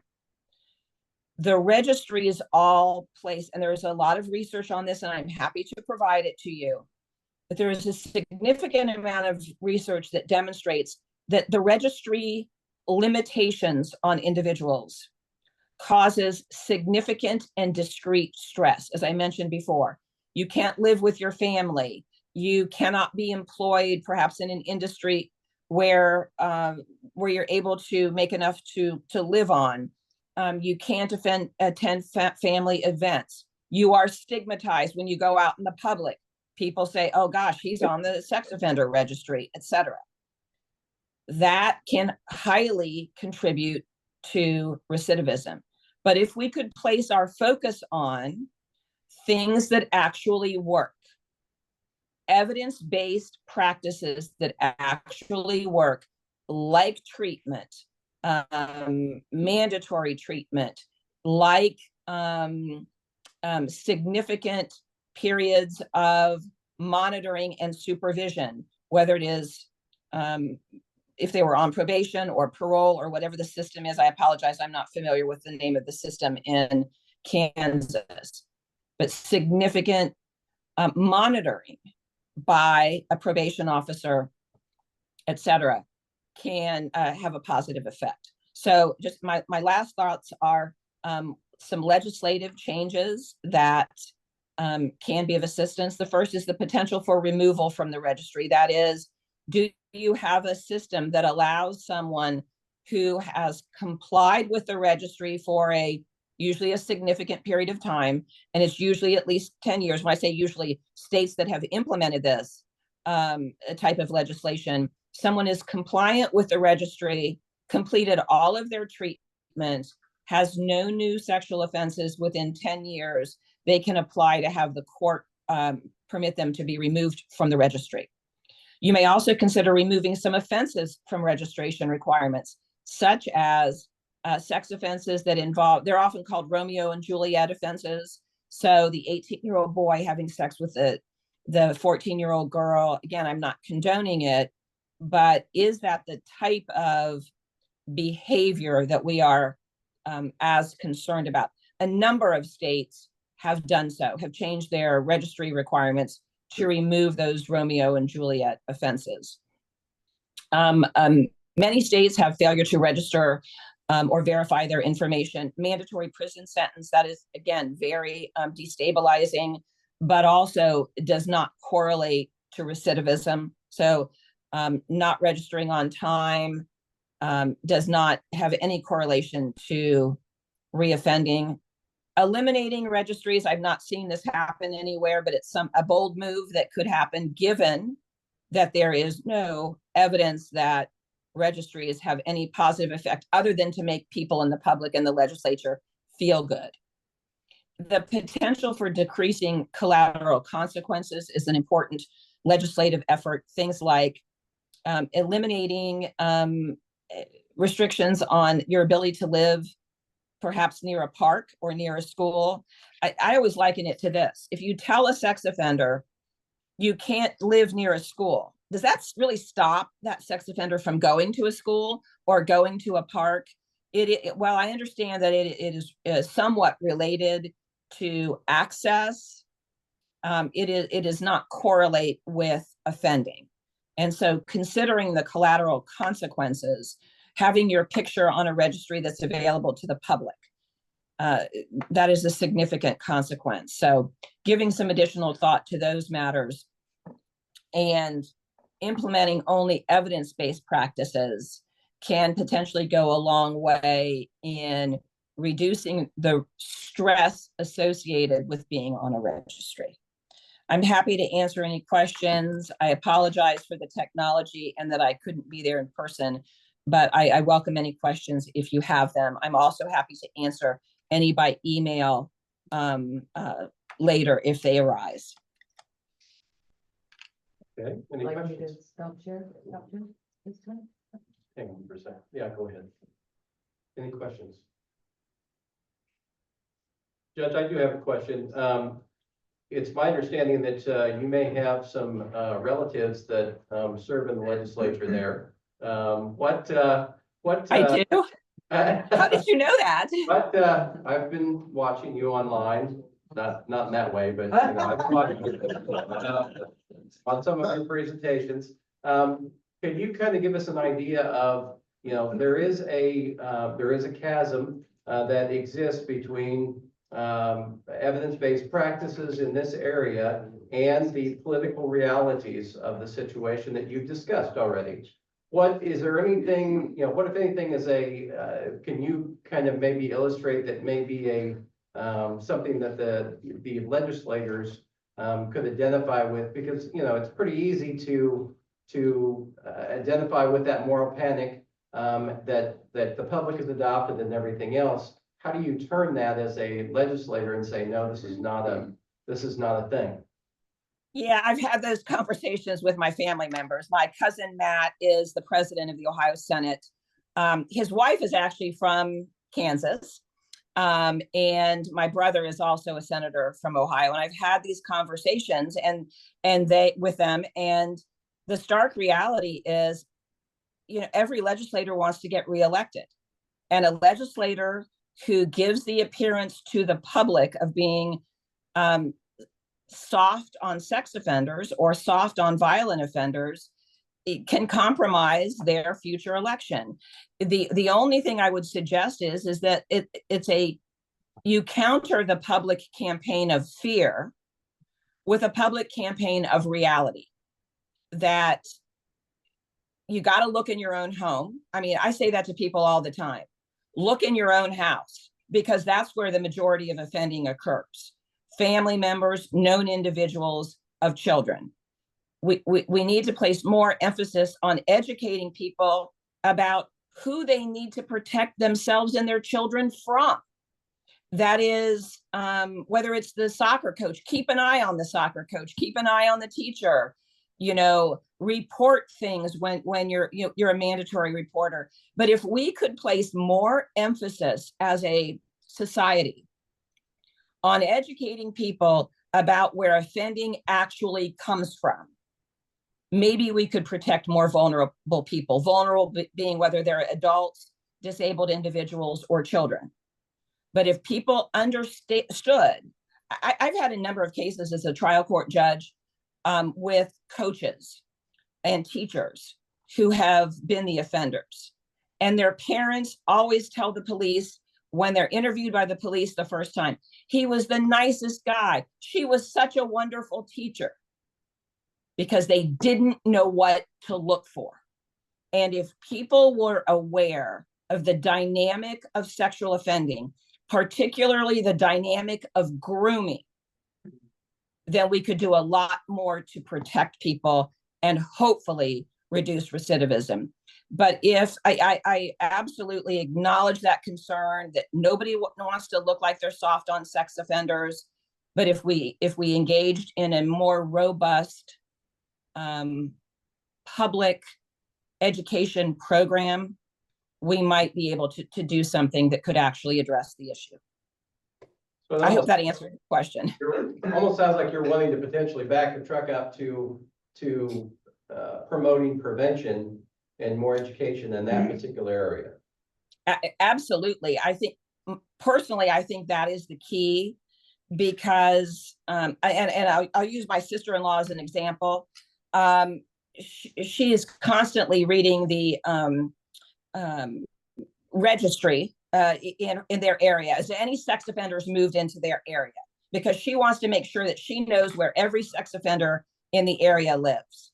And every time I say to her, you need to be more worried about your kids' teachers or their coaches or their friends' parents than you do about looking on that registry. And she simply thinks I'm nuts. And she's a lawyer too. I mean, she's highly educated, but she represents the concerns of the general public. They think it's a stranger. And if we can educate people about where to look for and what to look for, I think we can do a lot of good. And I think it also, if we had legislators who were willing to put some money into, maybe they won't get rid of the registries, but maybe some more money into rehabilitative opportunities. That is, more money into therapy and treatment and long-term court supervision. We might be able, and when I say might, because there's a lot of different things that have to be addressed. I'll say it that way.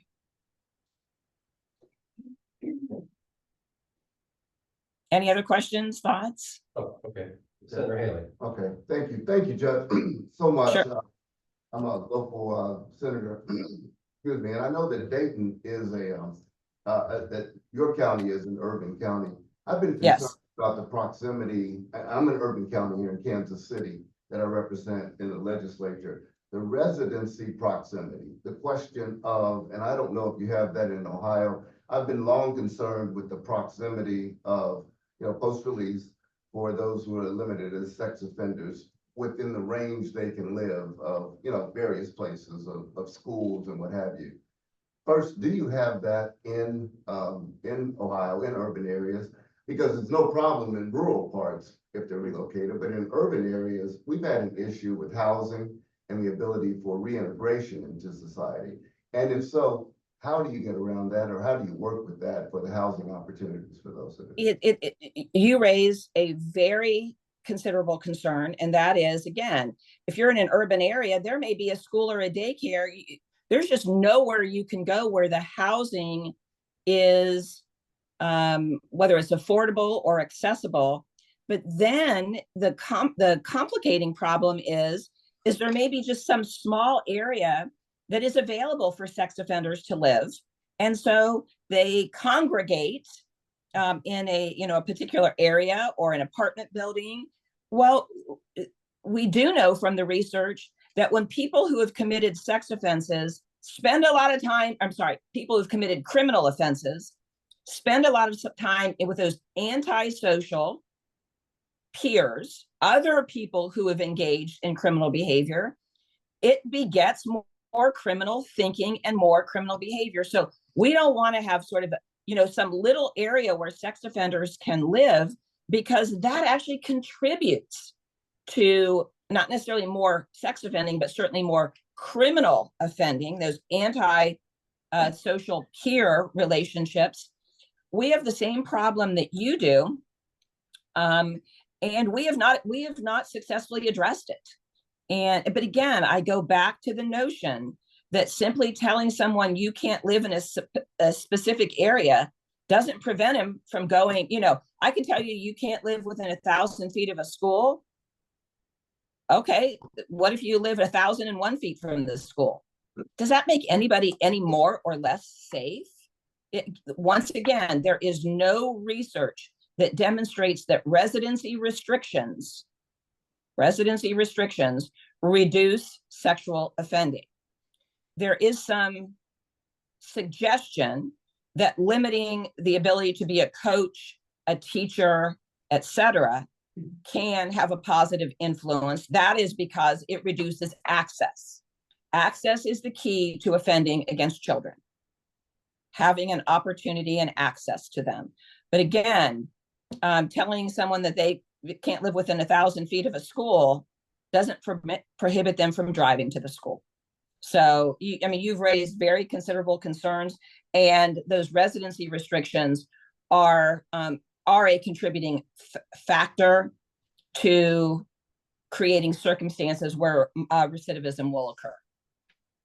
Thank you so much. Thank you. Sure. Any questions? Judge, I was just curious whether or not, I know that Kansas is one of the 16 or 17 states that are still compliant on the federal level. Are you familiar with any states that aren't, but they still have the tiered system, and what does that look like? So I actually have not researched this recently. If you go to the website of the SMART office, the Sex Offender Management, and I forget what the rest of it stands for, but that's in I believe the Justice Department. They list every tribe and state that is either compliant or non-compliant, or if they've been given, for lack of a better term, a waiver. Sometimes, for instance, tribes will be given a waiver of certain requirements. But there had been talk about a couple of states that were just going to jettison the Adam Walsh Act and the requirement because the cost and the benefit were not worth compliance. I apologize. I just don't have that in front of me. Very good. Anything else? No. Yes. Okay. Judge, I think that's all we have. We thank you so very much for your time and Sure. for bringing this information to us. We very much appreciate it. I appreciate it. And if I can't answer any questions, just send me an email. All right. Thank you. Okay, that pretty much brings us up to lunch. We're gonna go ahead. Is everything ready? We hope so. Very good. So we're just down to the left, yes? Okay, and we'll just, You're gonna have to walk outside a couple steps and the room's right there on your left. okay. So if we So take a you left went down to the here, restaurant area or the canteen area, and we'll go through the doors.